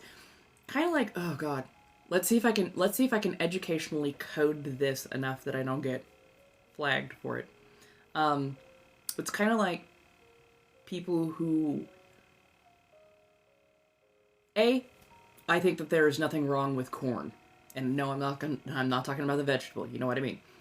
I don't think there's anything wrong with corn. I think it can actually be a really lovely, fun, wonderful thing, especially when you've got amateurs or independent people who are, making it, doing it, distributing it for themselves as part of that can be a lovely and wonderful thing. There are some people, though, who their maladaptive coping is the consumption thereof. And I find it funny, not a ha-ha kind of way, when people go, oh, we should ban corn. We should ban corn because it's bad because people get addicted to it and did it. I'm like, no, no, on a whole host of levels. Alcohol is addictive. We don't get rid of all alcohol. It's been proven and shown that getting rid of that was not good for society, and it wasn't good for people who were already literally physically dependent on it. When you made it available, but you gave people good education and you gave them other ways to get some of that stress off their system, they recovered better and were able to manage better, and some of them were actually able to fully walk away from that thing. Same thing with when it comes to a mental, emotional addiction or maladaptive coping mechanism. You don't take all the things away from everybody. You give people better, scientifically salient information, better coping mechanisms, and you remove stigma. The number one thing that causes stress and then causes more of a gravitation towards a maladaptive coping mechanism is shame. Shame creates stress. Stress creates the need for the serotonin and dopamine hit that you get off of said maladaptive coping mechanism. It's a cycle that feeds itself. So, put down the shame. Put down the stigma. You have addiction. Addiction is literally encoded into your DNA. It is okay for you to not participate in said coping mechanism. It is okay for you to look for better coping mechanisms. And there is no shame in you enjoying yourself. You just recognize when those particular actions are taking up more of your time, money, resources on all of the different levels, and they're not healthy for you. So yeah, a little slip up is not the end. A little slip up does not mean that you have to keep sliding down that hill. A little slip up is just a little slip up, and you're like, damn. Yeah, now I remember why I like this, but you know what? I liked not having to spend all the money. I liked having more time to do other things. I liked being able to function. You know what, I think I'll not do it tomorrow. Okay, cool. Yep, ride this one out. Do something a little bit different tomorrow. But yeah, like a little flub here and there ain't the end.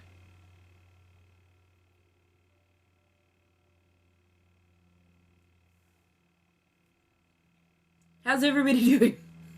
This is what I mean when I say I have ADHD rants. We talk about everything and nothing around here. Why? Because that is life.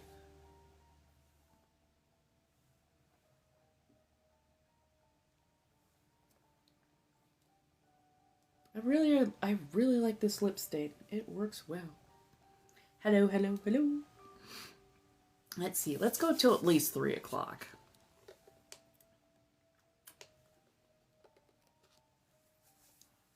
Right? That part.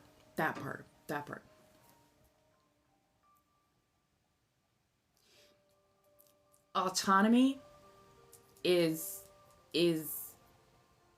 something that is inherently needed by almost everyone.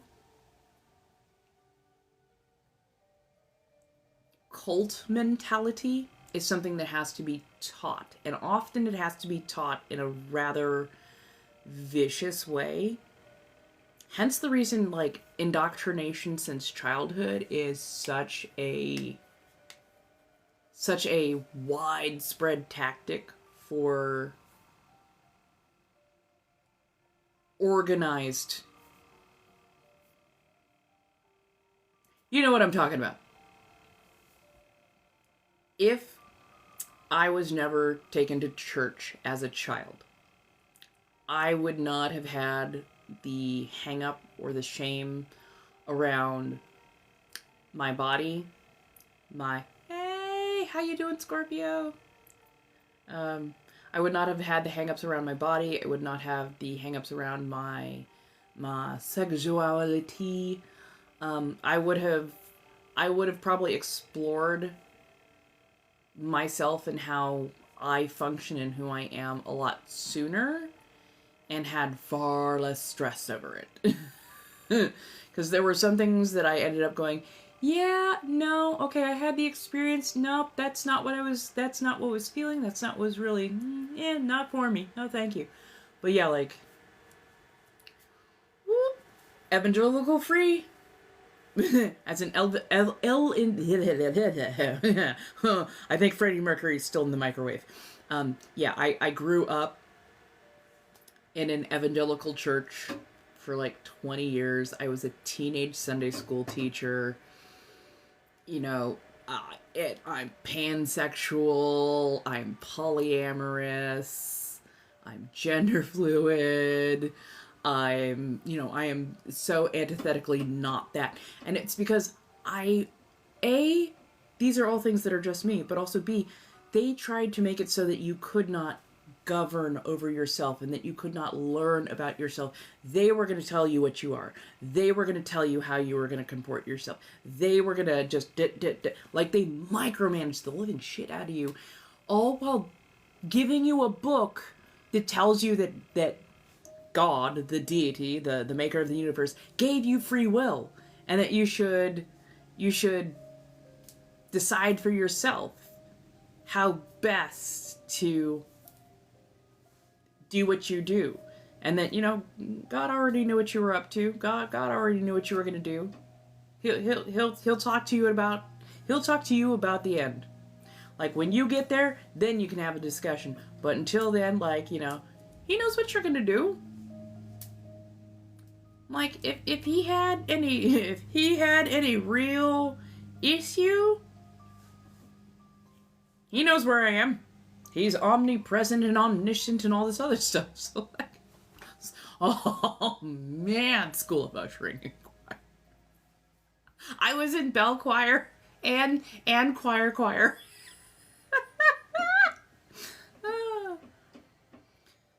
I have no idea. I have lived in poverty for the last 8 years.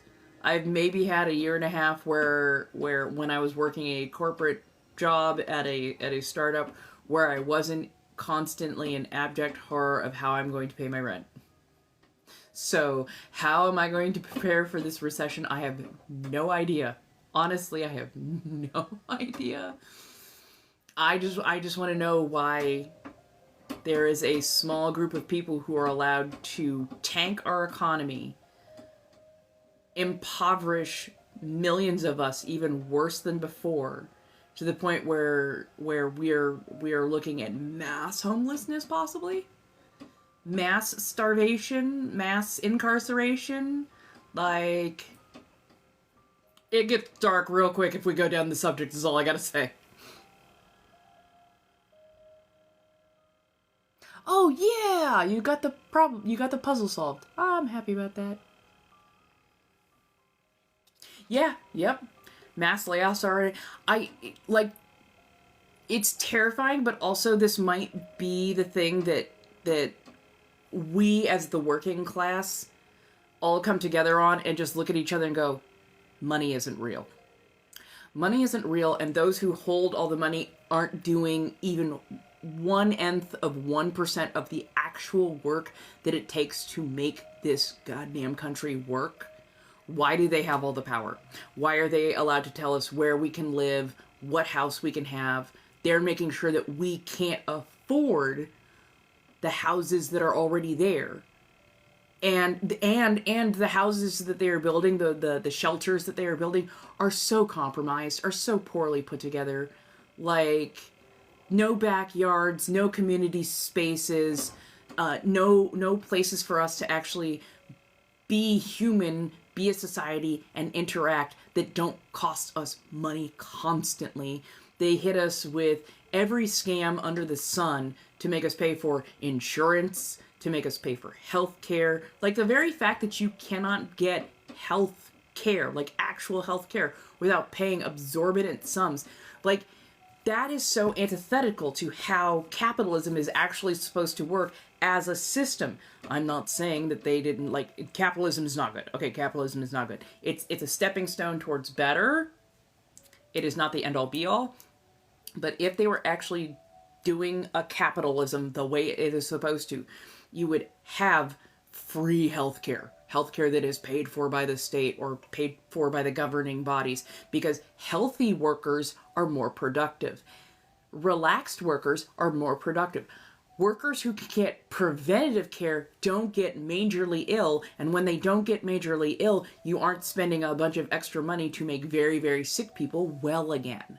So, like, it's a whole cycle. But no, they keep making us sicker and more stressed and weaker, and just going, oh, but we can just replace you. We can just replace. Why do you think they are so shitting themselves over the fact that our birth rate has dropped? Harshly dropped. Nobody can afford to have a kid. Nobody can afford to raise a kid. Like,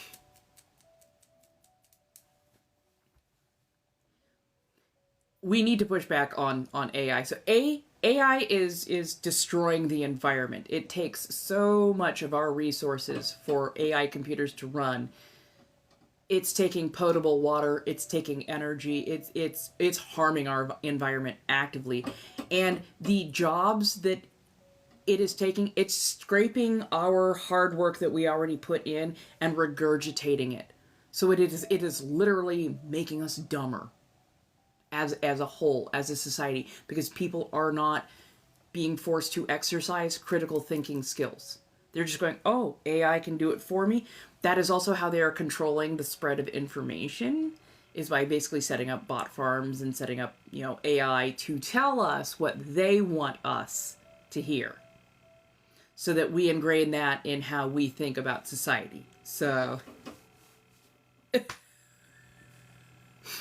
it makes me a little pissy.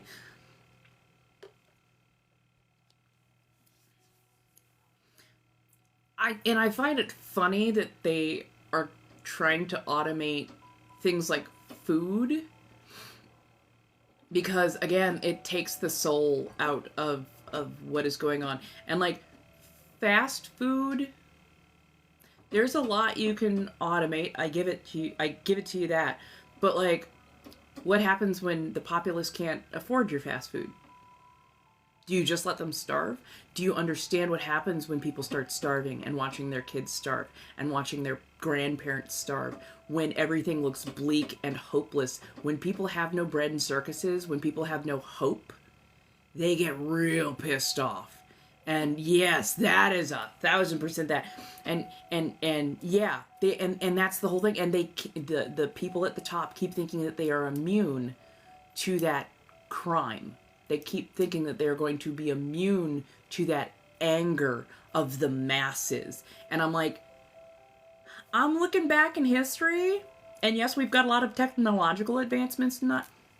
I'm looking back in history, and like the French Revolution, the Haitian Revolution, so many mass uprisings that took the 1% out of their population. It was when people were starving the most, when they were without food, without medicine, without ways to entertain or express themselves. Like, the harsher the regime, the harsher the reaction. Hence, I mean, Germany has not, to this day, recovered their sense of humor. Because comedians, scholars, people who were workers of the night, a lot of the people that brought joy to society were some of the first people who were targeted.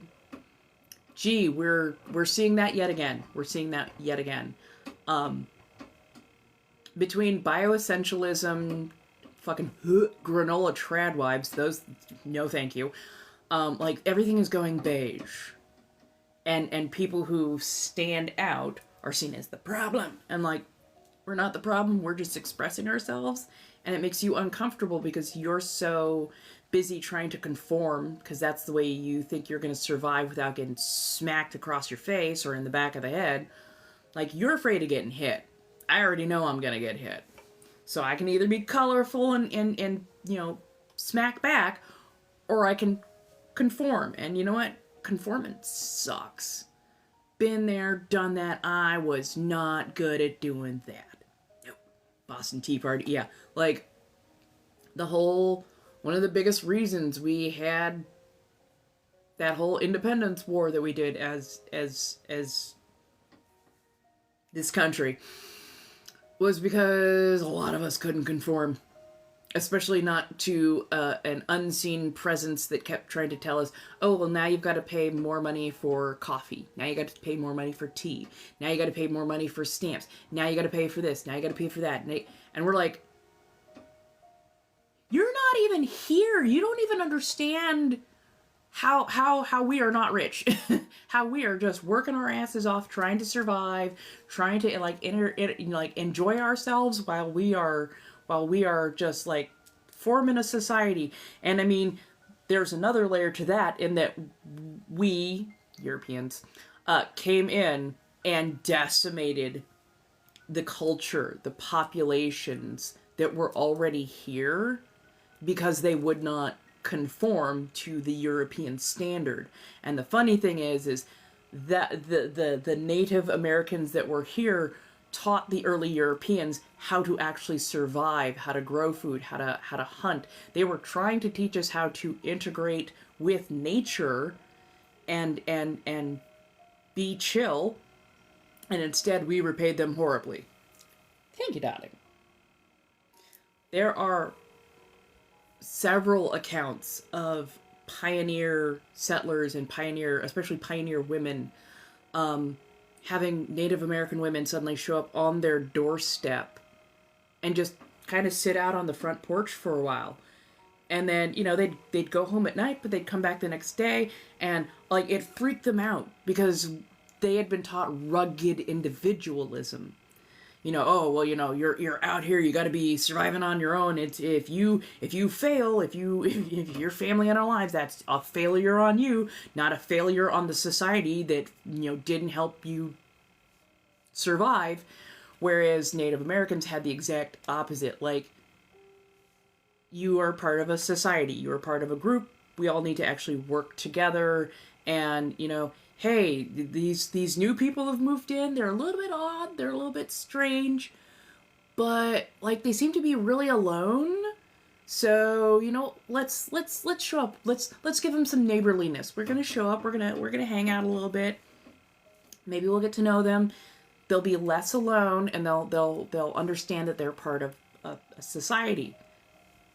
Unfortunately, that did not work out on a lot of cases because, again, rugged individualism is some bullshit that we've been on for a very long time, which is why it's so hard for us to organize now, because we have that ingrained and indoctrinated into our heads. So trying to learn how to actually be a interconnected, functional society is a foreign fucking concept to us at this point. I'm sorry. Thank you, darling. I do love, yeah, that purple is just absolutely fantastic. I think I want to go for, I'm kind of going with like a I want to do like either a honey color or a matte red and white kind of thing, or red and natural kind of coloring scheme, but yeah, here nor there. But yeah, I'm just saying. Let's put it this way. Does anybody remember Roanoke? Not the god-awful American Horror Story Lady Gaga. She was so bad. It's like trying to eat a wooden nickel sitting through her acting. I'm sorry. I'm very biased in this regard. So Roanoke was... Jamestown, I should say. Was it Jamestown? Anyways. European colony. It got set up. The first year... they faced pretty much a lot of mass starvation. They weren't able to grow too many crops. They didn't know what they were doing. It was a very different environment than Europe. So them trying to grow crops over here was a whole different task. It got bad. It got real bad. We are talking they were eating each other bad. And they kept, sending letters home to England going, hey, we're this is bad over here. Like, shit's going sideways. We're sick all the time. Like, there is no food to be had. This, that, and the third. We need help. And they weren't getting any help from England. So, little while later, some European boats show up and they're like, hey, where the fuck is everyone? Town was empty. Town was completely empty. People were gone. And like gone in such a way that like it wasn't like, oh, there was a raid and there are people who are unalive just laying in the middle of the street. No, it was gone. Like gone. And they're like, oh shit. There were a few words, little things left about that were like, hey, this is where we went. We we went over that way. We're over here with these people. Basically, the Native Americans had come by and gone, wow, y'all are not okay. If you want to come with us, we'll help you survive. You can integrate with our society. We're going to teach you how to, like, grow food. We're going to teach you how to hunt. We're going to teach you our ways, because what's going on here? Not good. Really not good. And so instead of going back to England and going, hey, the Native Americans are actually super helpful, and like they're really good at like teaching our people how to survive around here and live with the land instead of pillaging off the land. They went back and went, oh, they disappeared. We have no idea where they went. Oh, they just disappeared into the wild. Oh no, these poor people. They must have been snatched up by the horrible native people that live over there. I will not use the words that they use to describe the people over here. I find it too vile on so many levels.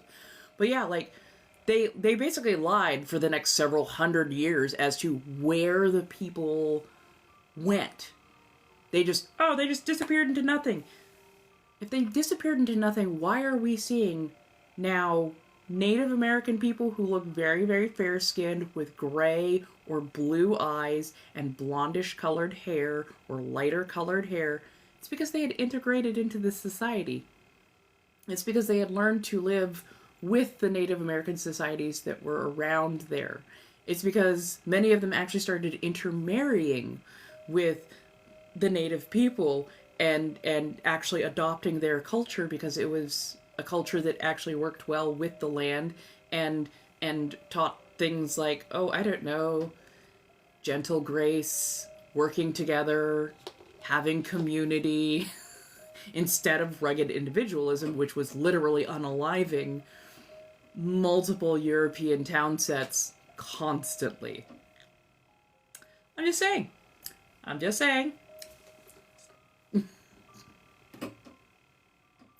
Even I must unlearn some of my own rugged individualism. I suffer from eldest child syndrome. I am the eldest. I have a sibling. I no longer speak to any of my family, but that's a slightly different matter. But, like, I was raised that, like, you have to be the smartest because you're the eldest. You have to do the most because you're the eldest. You have to just function on your own because you're the eldest. Thank you so much. Oh, that was fun. But yeah, like, being the eldest and being force-fed rugged individualism, and that if I did not or do not do everything on my own. Thank you. That is, oh my god, that is cute as hell. I love that. Like the little octopus. I'm sorry. Again, this is the ADHD. It's shiny jingle, jingle, jingle. My brain loves it, but yeah, like being force-fed that rugged individualism has not done me a lot of favors. It makes it harder for me to ask for help in a more timely manner.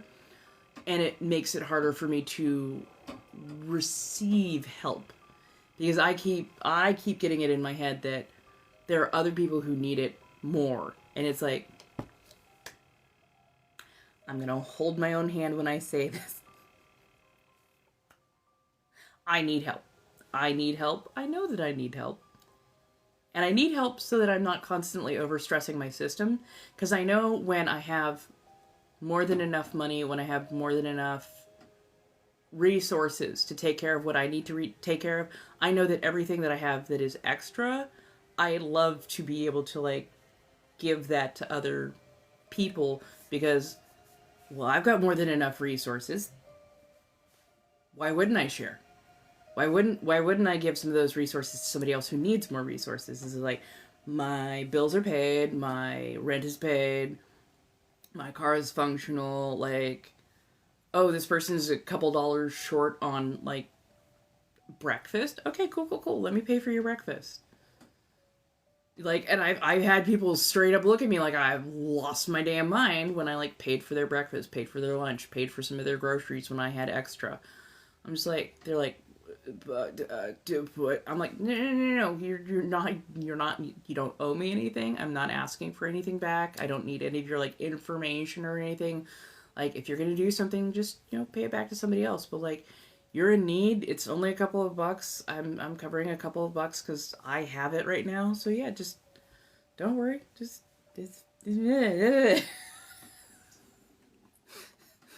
I don't need to die with the most money.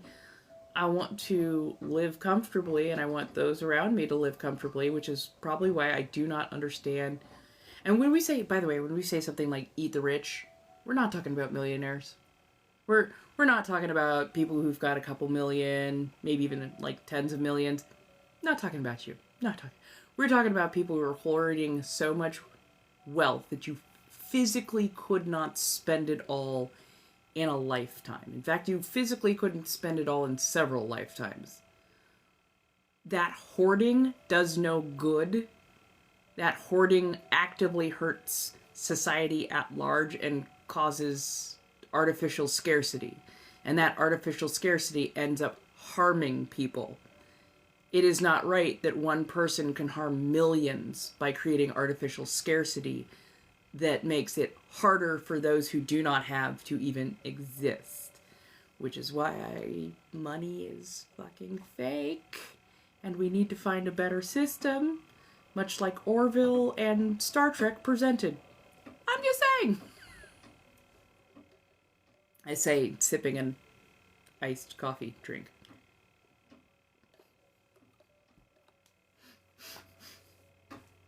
Hey.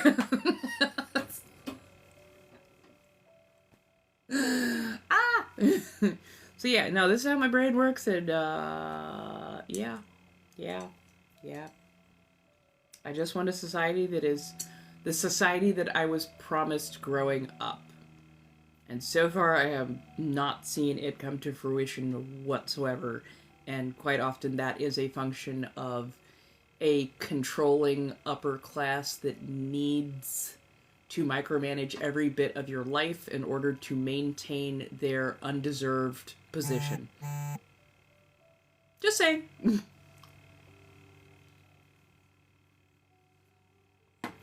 I also find it really funny when they go, if we didn't have money, nobody would work.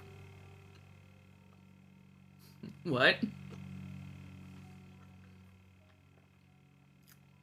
People don't like, humans I should say even specifically, humans don't like to sit around and do nothing. I don't get paid to be on live. TikTok does not pay us to be on live.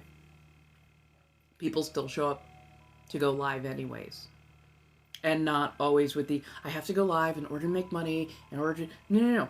People show up live and just be themselves to interact, to socialize, to show off their craft, to be a part of society in a way that is helpful and productive for them. If we moved to a system of, okay, well, 4 hours a day for somebody who's a little bit more able-bodied, 4 hours a day, you've got to, you got to come down, pack lunches for kids to go to school, and you got to, do some sort of community labor. Okay. And then the rest of the time, you have a place to live, you've got, you have a phone, a car, you've got all your necessities taken care of, and then if you want to, you can work like extra to afford luxury items like artwork, like getting your nails done, like, this, that, and the third. Trust me, people would still work. People would absolutely still work. Because it's a social function and we like being around other people for the most part, even when we don't like to directly speak to them. We like being around people. We like being social. Just, we don't want to have to be social in such a way that it grinds your soul out of you. Right. And the amount of art and artisanalship, like, the things that we could be doing. Do you know how wonderful it would be if we had people who just, hey, this is society, we've got everything functional, blah, blah, blah. What do you want to work as? Hey. What do you want to work as? What do you want to do? Honestly, I would love to, work doing planted aquariums. I would love to learn how to grow aquatic plants and how to do animal husbandry, I guess you would call it, with, fish. Because I love betta fish. Oh my god, I love betta fish. And I did so much research when I had my planted aquariums. I did so much research on what was, the best way to get a planted aquarium started, what kind of plants do you use, Did I follow all the instructions? Fuck no. I had a lot of just wild planting. I wanted to see what would grow faster, what would work better, what kind of actual capacity could a tank have. And I'm like, small tanks, honestly, good for shrimp. Good for very, very small fish, small diazons and whatnot. Larger aquariums were actually way better. And I'm not talking about the massive 200, 1,000, 5,000 gallon aquariums. I'm talking a 30 to 50 some odd gallon aquarium would be my absolute happy place. That would be a perfect niche for me because it's got a lot of space. You can set up different environments. You can set up more shadowed places, more light places. The amount of aquatic plants that you can actually put in there are pretty hefty. I learned that sponge filters are so far superior to the damn hang-on back carbon filtered ones. The hang-on back carbon filtered ones are such a GD scam. They are so awful. Like, you want to talk about so many tanks absolutely wrecked because of those awful ass filters. Just, it created the most hellacious environment. They got choked constantly, especially because I had living plants and whatnot, and I had top floating plants and whatnot. Just, I lost so many fish to those damn filters because it creates enough suction that they would get stuck and either get a gill or a fin hung up inside one of those, and then they can't swim around, and if they can't swim around properly, they can't get the correct oxygen into their body, and when that happens, they die. When a fish or a shrimp dies, it releases chemicals such as ammonia and nitrates into the water stream, which can then cut down on the oxygen in the water itself. The plants take a while to filter that out, so you end up accidentally choking a tank because a couple of shrimp died or a couple of fish passed away. And it's like, with a sponge filter, you get highly oxygenated water that also grows the microbes that you need in order to balance out your tank without accidentally unaliving your fish and shrimp. And all you have to do is change it every like roughly 3 to 6 months, and you squeeze out your old sponge into, you know, your bucket of water, and then you rehydrate a new sponge in that same bucket of water, so you can basically cross or transfer over the microbes that you have finally set up to balance out your tank into the new sponge. That way you're not having to start all over again from fresh with your good microbes, which could shock your tank. So, right! Underwater plants are so fantastic. And certain underwater plants actually grow, or can be grown, above ground in a highly moist environment, and then transferred into being aquatic. What most people don't know is that when you transfer from an air environment to a water environment, you're going to see a particular dieback for a little bit, but then they are going to adjust their root system and their leaf system and grow back even more lovely and fierce and be exactly what you wanted. But like, yeah, everything tends to need a little bit of time, and not every plant is meant to go from a highly air environment to a highly water environment. Just saying. Also, sweet potatoes are a fantastic plant to place in a fish tank and let it grow. It produces a lot of slips, like those big lovely vines, and that, oh, I created some of the most gorgeous environments inside by just having a sweet potato growing slips in my planted aquarium. Oxygenated the room, brightened up the room, made the environment of the room feel much more livable and much more joyful. They also produce these really lovely long roots that clean the water quite nicely and create an environment for the right kind of algae to grow that can then feed certain types of fish and certain types of snails and shrimp and whatnot. It creates a harmonious environment that helps to feed itself, basically, and manage itself much more nicely, much more regulatory. But yeah, like, when I first started with aquariums, I got myself a beta, and I believed that they could, you know, be in small environments, like 1 to 2 gallons, and be happy. I was wrong. I was so wrong. I'm so sorry. I was wrong. Like, wrong. I did more research and more research and more research, and then I figured it out. Oh. Yes, my little fish is happy with all the sweet potato plant roots. Like, that was one of the happiest damn bettas I've ever seen. Loved those plant roots. But, like, the environment was a little bit crowded for them, and they weren't getting as strong as they could be, so they were being weighed down more and more by their fins, because their finnage over time, because of the inbreeding, has become heavier and heavier. Bettas breathe air. They are obligate air breathers. They breathe mostly through the water, but every now and again they have to go up to the top of the water, take in a big gulp of air to pass it over their modified gills so that they can breathe properly. My poor guy was having some trouble, and it was because he didn't have enough room to actually swim around and get that strength up. So when I moved up to a 10-gallon tank with that fish, and then, you know, kept those lovely sweet potatoes there, but sweet potato in, 10-gallon tank, he suddenly perked up by quite a lot, was able to swim a lot better, and his fins actually got even more gorgeous because he had the correct blood supply, the correct, you know, flow, the correct strength, and he became a better fish overall. Sorry, this is my rabbit hole rant on planted aquariums. But again, if I had no other job, if we were in a society where you could just, you know, do as you please, but you had to, like, pick a job to do, I was like, I'll work in an aquarium. Honestly, I should probably... Give me a second. My brain had a moment. I would love to work at aquariums.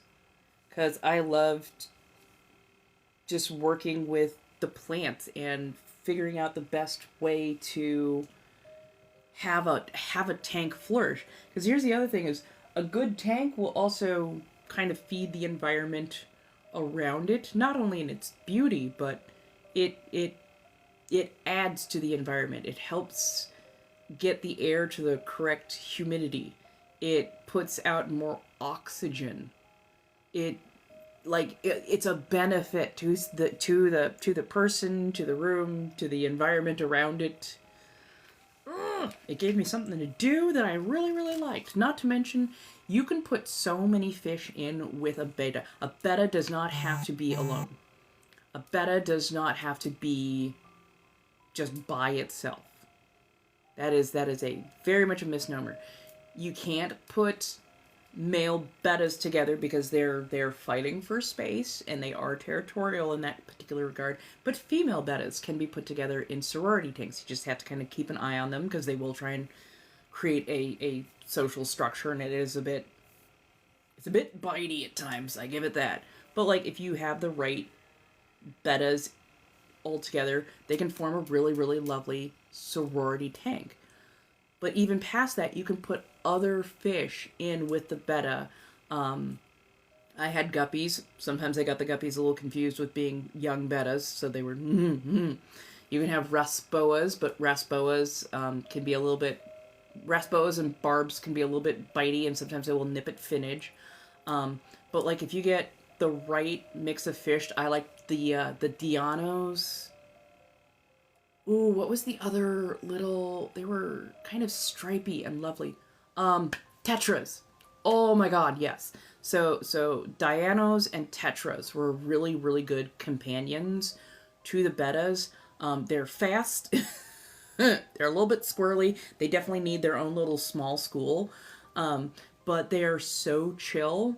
And bettas are top feeders, Dianos and Tetras are mid feeders, and then you have like your snails and shrimp who are bottom feeders. You can also put in some catfish and loaches for cleaning and whatnot. So, also make sure you're going with the smaller, thinner loaches. If you get the little bit more beefy loaches, they like to nibble on shrimp. So, again, it's about finding the balance. And I happen to have found the balance a few times, so yeah. Right. Honestly, I absolutely adore female bettas. They don't have quite as much finnage, but they can still be very bright. They have great personalities. They're actually really sociable fish, and bettas are smart. Okay, they're not like Einstein level smart, but they are definitely like smart and very curious fish. They will get to know you. And I used to be able to put my hand into the aquarium and just kind of hold it out almost like a leaf. And they would come over and they would rest on my palm. And they would just, they would give like little nibbles to the backside of my nails. And not like just oh, you've got food, no, go away. It was they'd come over, they'd nibble on the hand, or they'd come over and they would just kind of lay in the palm. and they were brilliant fish. They had personalities, and like when you were not paying attention to them, they would do their own thing. But like if you came over and you were like face to face with them at the tank level, like they'd come over and they'd, you know, they'd do their thing. I'm like, buggers, I love you. Just, yeah, you're cute. But yeah, no, they were fantastic fish, and honestly, I want to have planted aquariums again. I would absolutely adore having like a 55-gallon planted aquarium. Just let me do as I do. Let me do as I do. Ooh, with a whole hydroponic garden on top. Oh, that would be fantastic. If you've never seen the joy that is a hydroponic garden that like fits over your fish tank, you do not know joy. Oh my God, you do not know joy. The plants use the waste that the fish create as nutrients while also re-aerating the tank for you along with your sponge filter. You can get fresh herbs, fresh vegetables, especially things like lettuce, kales, the leafy greens, the conifers. Those do actually rather well in a lot of regards. I've always kind of wanted to try doing melons off of a planted aquarium, because melons use a lot of water, So if you have a planted aquarium and you don't have to worry about constantly changing out water because so much of the water is being filtered by your plant, I'm just saying, I would love to see what kind of results could happen there. But yeah, I'm just saying. Hello, my darlings. How you doing today? Apparently the coffee is working well and my headspace is well adjusted, so.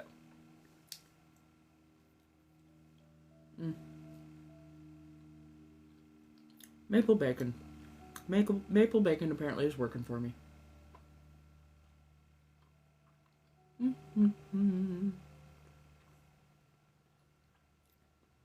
Okay, I think I'm going to head out at about 4 o'clock.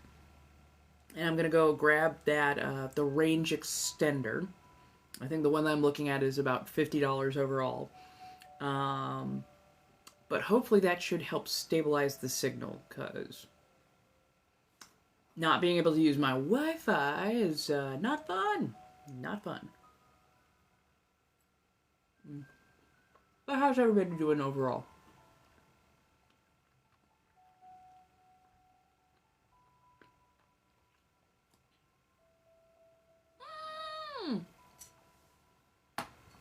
Hi, Sony. How you doing, dear?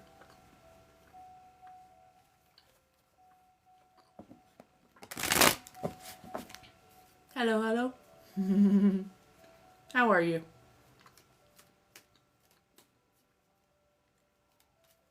Sorry, I just went on a large planted aquarium rant. We love a good garden session. It's been a while, but we love a good garden session. Enjoy it. It is the weekend. I'm hoping you get to relax. I'll be on again tomorrow. I think I'm going to be on during the afternoon. Because there's some stuff that I want to get done in the evening tomorrow. But yes, I'm on till about 4 o'clock today. Oops, I just kicked something that I didn't mean to. But yeah. How goes, everybody? What are we up to? Yum. Beyond me. Shuffling cards and whatnot.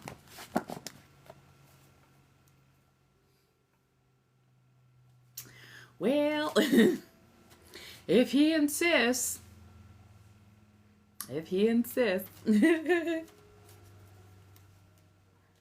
Decompress, relax. I just put out, actually I have on a schedule that, YouTube. Sorry, hiccuping. Sort of. There we go. So yeah.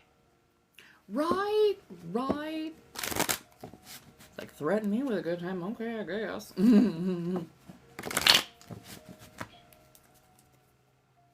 So yeah, on Monday, especially with the Wi-Fi extender, I will be live streaming on Twitch as well as here. I am still trying to find that stable job, that steady income, but I will keep people apprised of where I'll be, what I'll be doing, all that kind of stuff. Definitely start looking into supporting your local community and your small community. Not even just myself, but just like overall with everything that is going on. Please look into supporting your local community, your small community, because, yeah. We need to show up for each other in a variety of ways.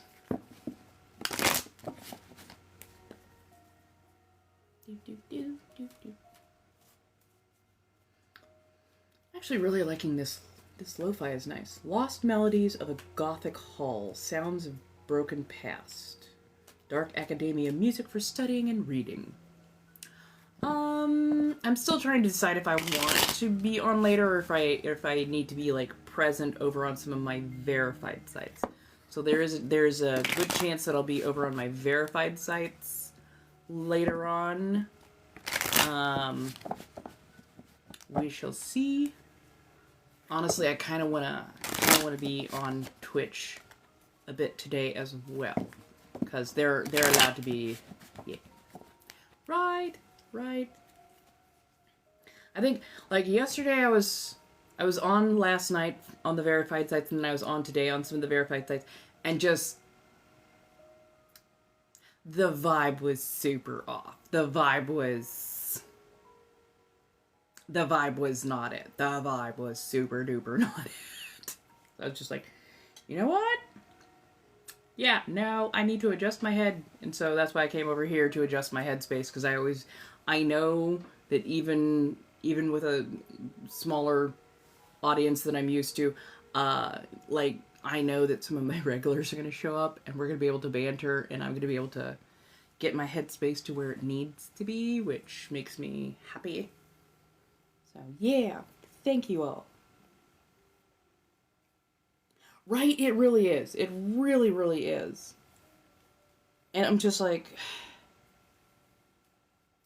I don't know, like, there are days I wish I could, like, figure out how best to approach other people in my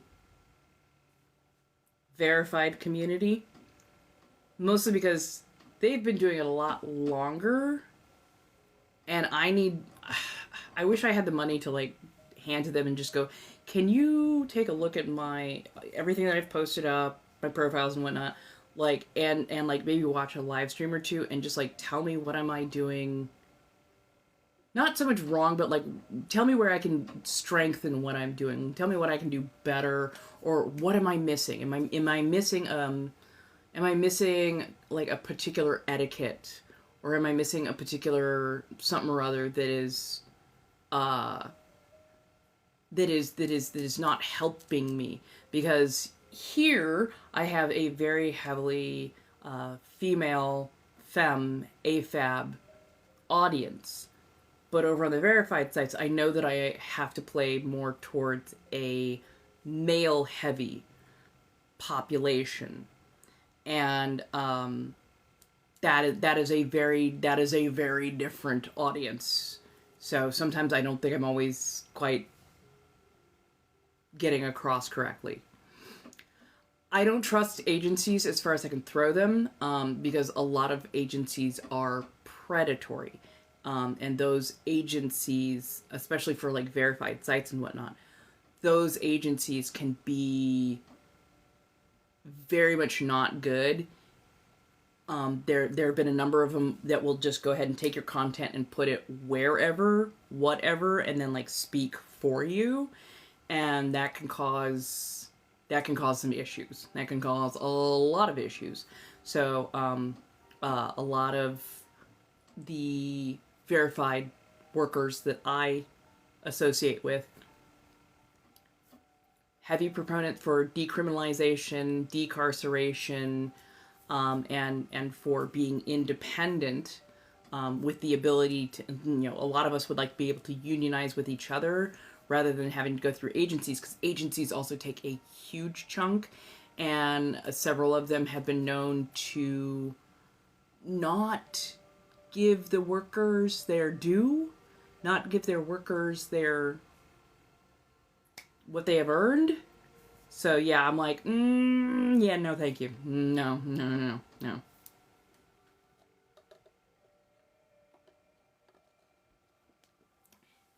Yeah, so like there are ways to set up paid ticket rooms. There are ways to set up like private rooms where you have to like pay an entrance fee kind of thing. There's a few that I'd like to kind of do that with, but like my problem at this particular moment, I've been doing this for a little over a year, and just I've been doing the research, and I'm still like a little bit boggled by it because reasons.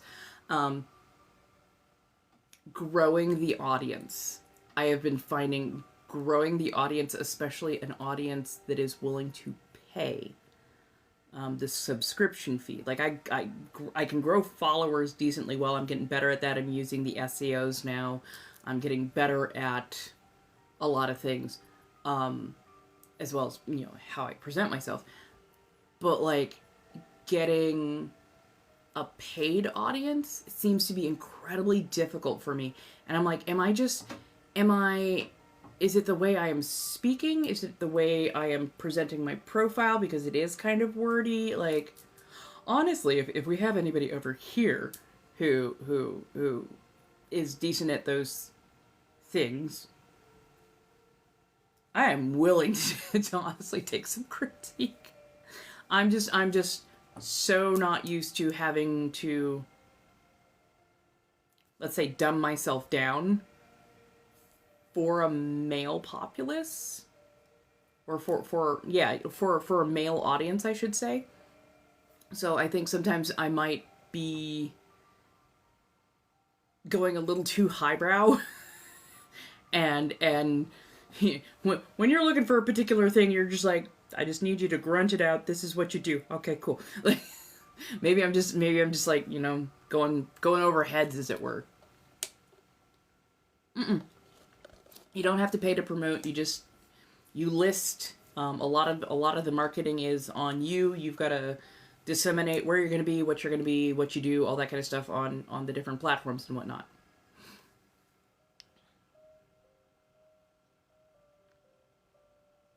Okay. Hit me up in a DM. We'll parlay for a little bit, and I'll get you over there. Because honestly, I need a fresh set of eyes. Because how I look at something, how somebody else looks at something and interpret it can be two very, very different things. But yes, thank you, please.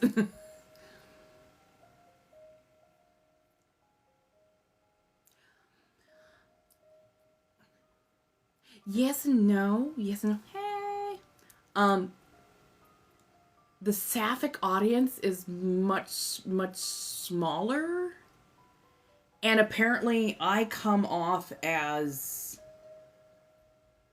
not super straight, but like I come off as made for a male audience. So like honestly, I think I need like one or two people to like give me perspective on how they see, not in a way to like butter my balls, as it were, but like I need an outside perspective to go, okay, I see what you're trying to do here, but like maybe you're a little bit wordy, maybe, oh, thank you very much. AA.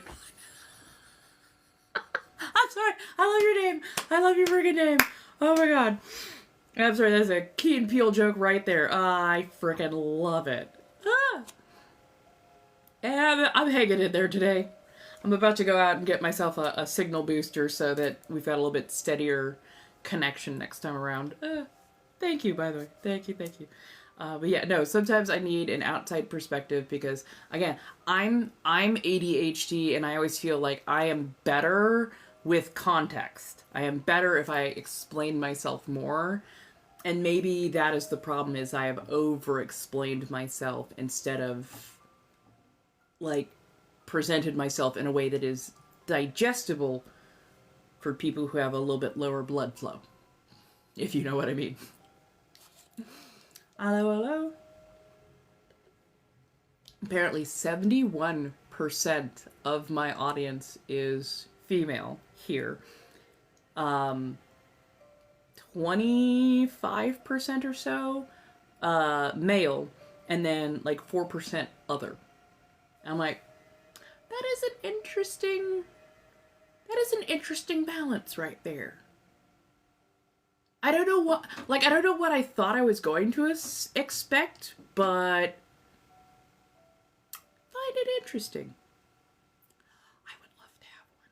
So far I've had a few patrons who like, you know, the pictures or who want to pick up like an audio clip or two. I'd like to have that more often because I do like making custom content and whatnot. But yeah, I would love to honestly have a few of that particular kind of sub. For any number of reasons. I have lived that particular lifestyle of power dynamic quietly for about 20 years. So I'm definitely finding the hop from in person, which was much more playing in a particular place, to online that they are two different monsters. I'm definitely learning that. But I would love to have a few of those. How to explain this? A, it's part of my proclivity. It truly, truly is. But B, I like the dynamic that I have seen between goddesses and their subs, and it's so nice, it's so sweet, and I want to do that for somebody because A, the power dynamic is gorgeous, it's lovely, it's wonderful, it fulfills my heart on so many levels, but B, what they get.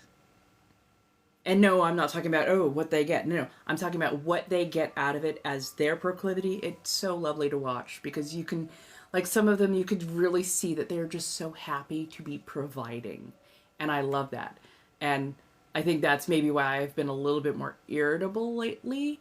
Right? There's an intimacy with that connection. And it's not based solely on, do you get my parts running or not? There's an intimacy with that. And I think I've been really irritated lately by the male audience because I've been very clear about who and what I am over in my verified sites, and I keep getting the ones who want me to do all the things, but they don't want me to even bring up the fact that you are asking for a service, you are asking for a skill set.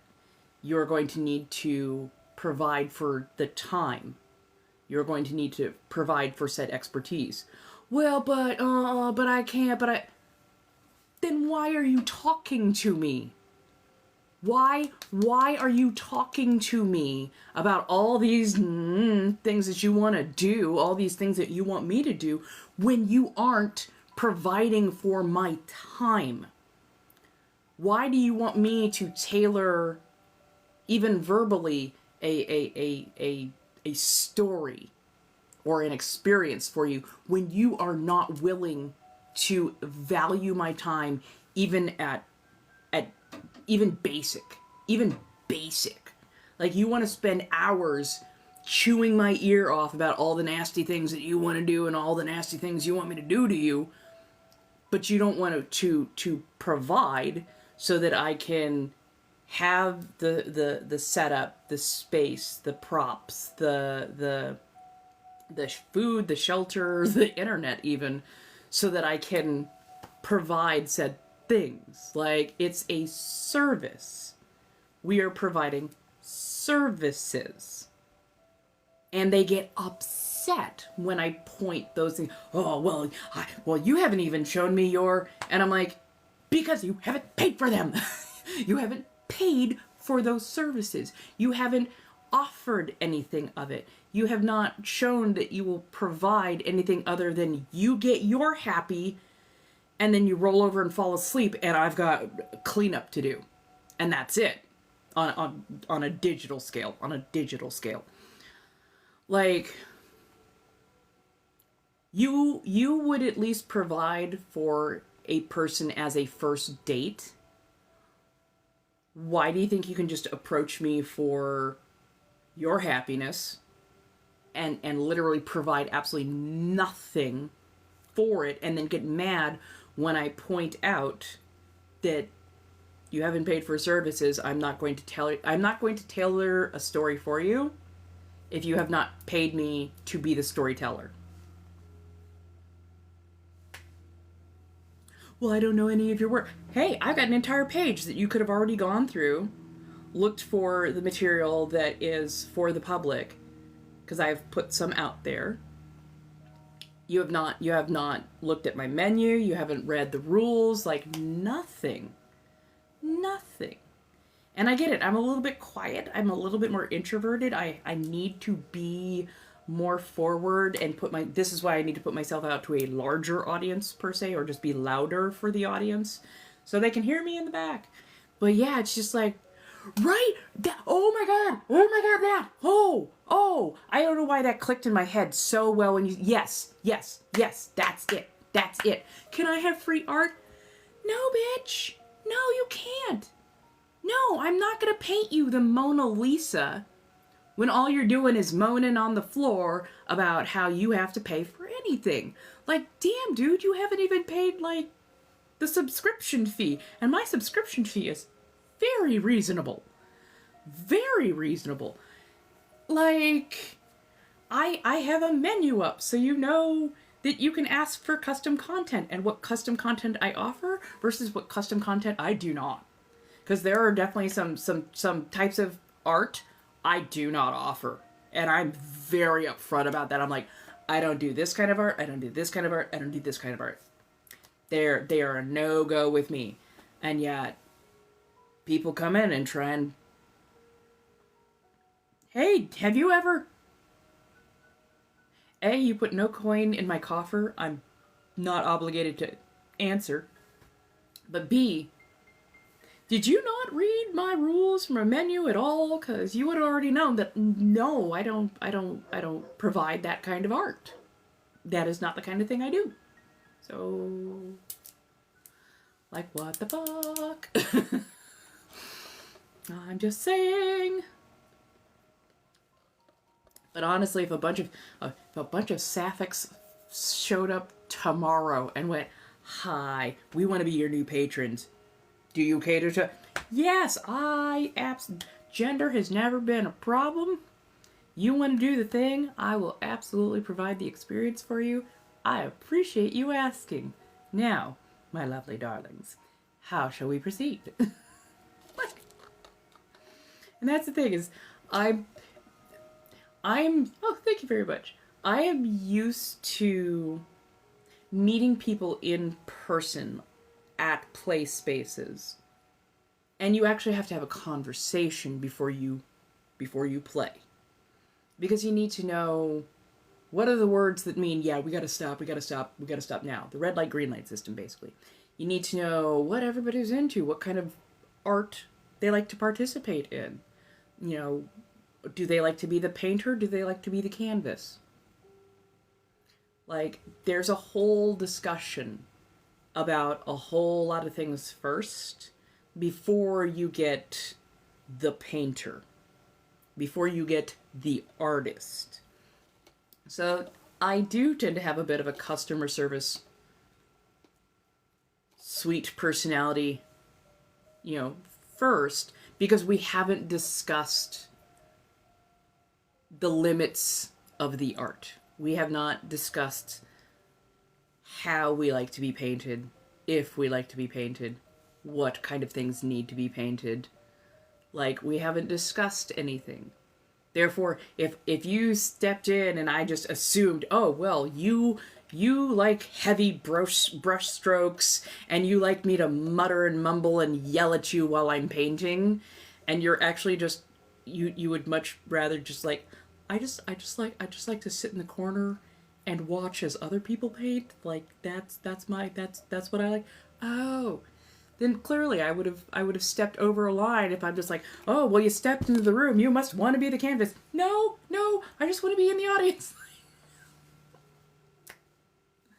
So yeah, it's like trying to adjust from doing art in real life versus doing art digital has been it's been a bit much. It's been a bit much. But yeah, no, I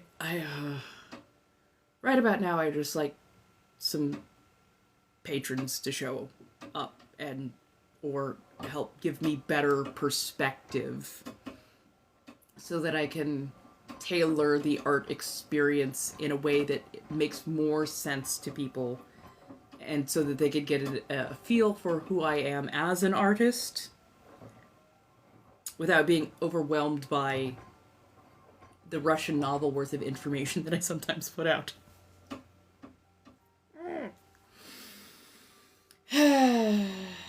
But yeah. Don't ask me how I suddenly came up with the painter versus canvas, but yeah, I'm just like, oh, art analogy. Art analogy is honestly a great analog because, at least for me, it is very much like art or storytelling. You are creating a fantasy. You are tailoring an experience. And the entire point of that experience is to put somebody in a very particular headspace of awe, of catharsis, of release, in sometimes multiple different variations and forms thereof. But like that art can take on so many different connotations, so many different iterations, I should say. Because some people, they like art from the ankle down. Other people like art between the clavicle and the belly button. Some people like art from the back, and some people like art from the neck up. There are so many different ways, and there's nothing wrong or dirty about like 95% of it. And I enjoy making that art, and that's the whole thing, is I really do enjoy making that art. I guess apparently I either come off as like super sweet customer service, thank you, we're right here for you. Hello master, welcome home. We're gonna give you an experience today. Like, I either come off as super sweet customer service, sorry about that. Or I must have like the most just, I have resting bitch face. I know that I have severe resting bitch face at times too. But like, I think I either come off as like super sweet so they don't think that I've got it in me to be that stormy artist, or I've got resting bitch face going on. And they're like, oh yeah, no, that's not approachable. I'm looking for one that's a little bit. I'm like, no, just come in, have a conversation. As the conversation goes on, especially once you have paid for services, that helps me adjust my headspace into what kind of story are we telling. Because that's the major difference for me specifically, is I need to know what kind of story are we telling. Do you need that, that girl next door who's just a little bit something extra? Or do you like that soft, that sultry, that, oh darling, you're going to suffer for me in the most beautiful ways. I can't wait. Do you need that? Or do you need the other? Or do we need something in between? Is there a different tailoring going on? So yeah. I don't think I'm going to be on here later, but I think I might be on my verified places later, or verified place, I should say. There is one verified place that I do tend to frequent more often, and that I'm going to make a concentrated effort to be on live more often. But yes. And of course, I'm always open to doing custom content, whether that is audio, video, pictures and beyond. I also do artwork and whatnot. So yes, if I'm gonna be on again, it'll probably be where most of the loyal fans gather. If you happen to go to my throne room, you will be able to find the keys to the kingdom there. Ooh, snap, crackle, and pop. But yes, I also gotta get some stuff posted up today. So, okay, I've gotta head off because I gotta go get that the Wi-Fi extender, so I can get everything a little bit more stable and steady, and then hopefully I'll be on roughly about 7 o'clock. I want to say is when I'll be on, where the loyal fans gather, and I will be back on tomorrow afternoon here and on Twitch. So I'll do like a dual box stream to see how well the extender works. So thank you, everyone. I appreciated this ever so much.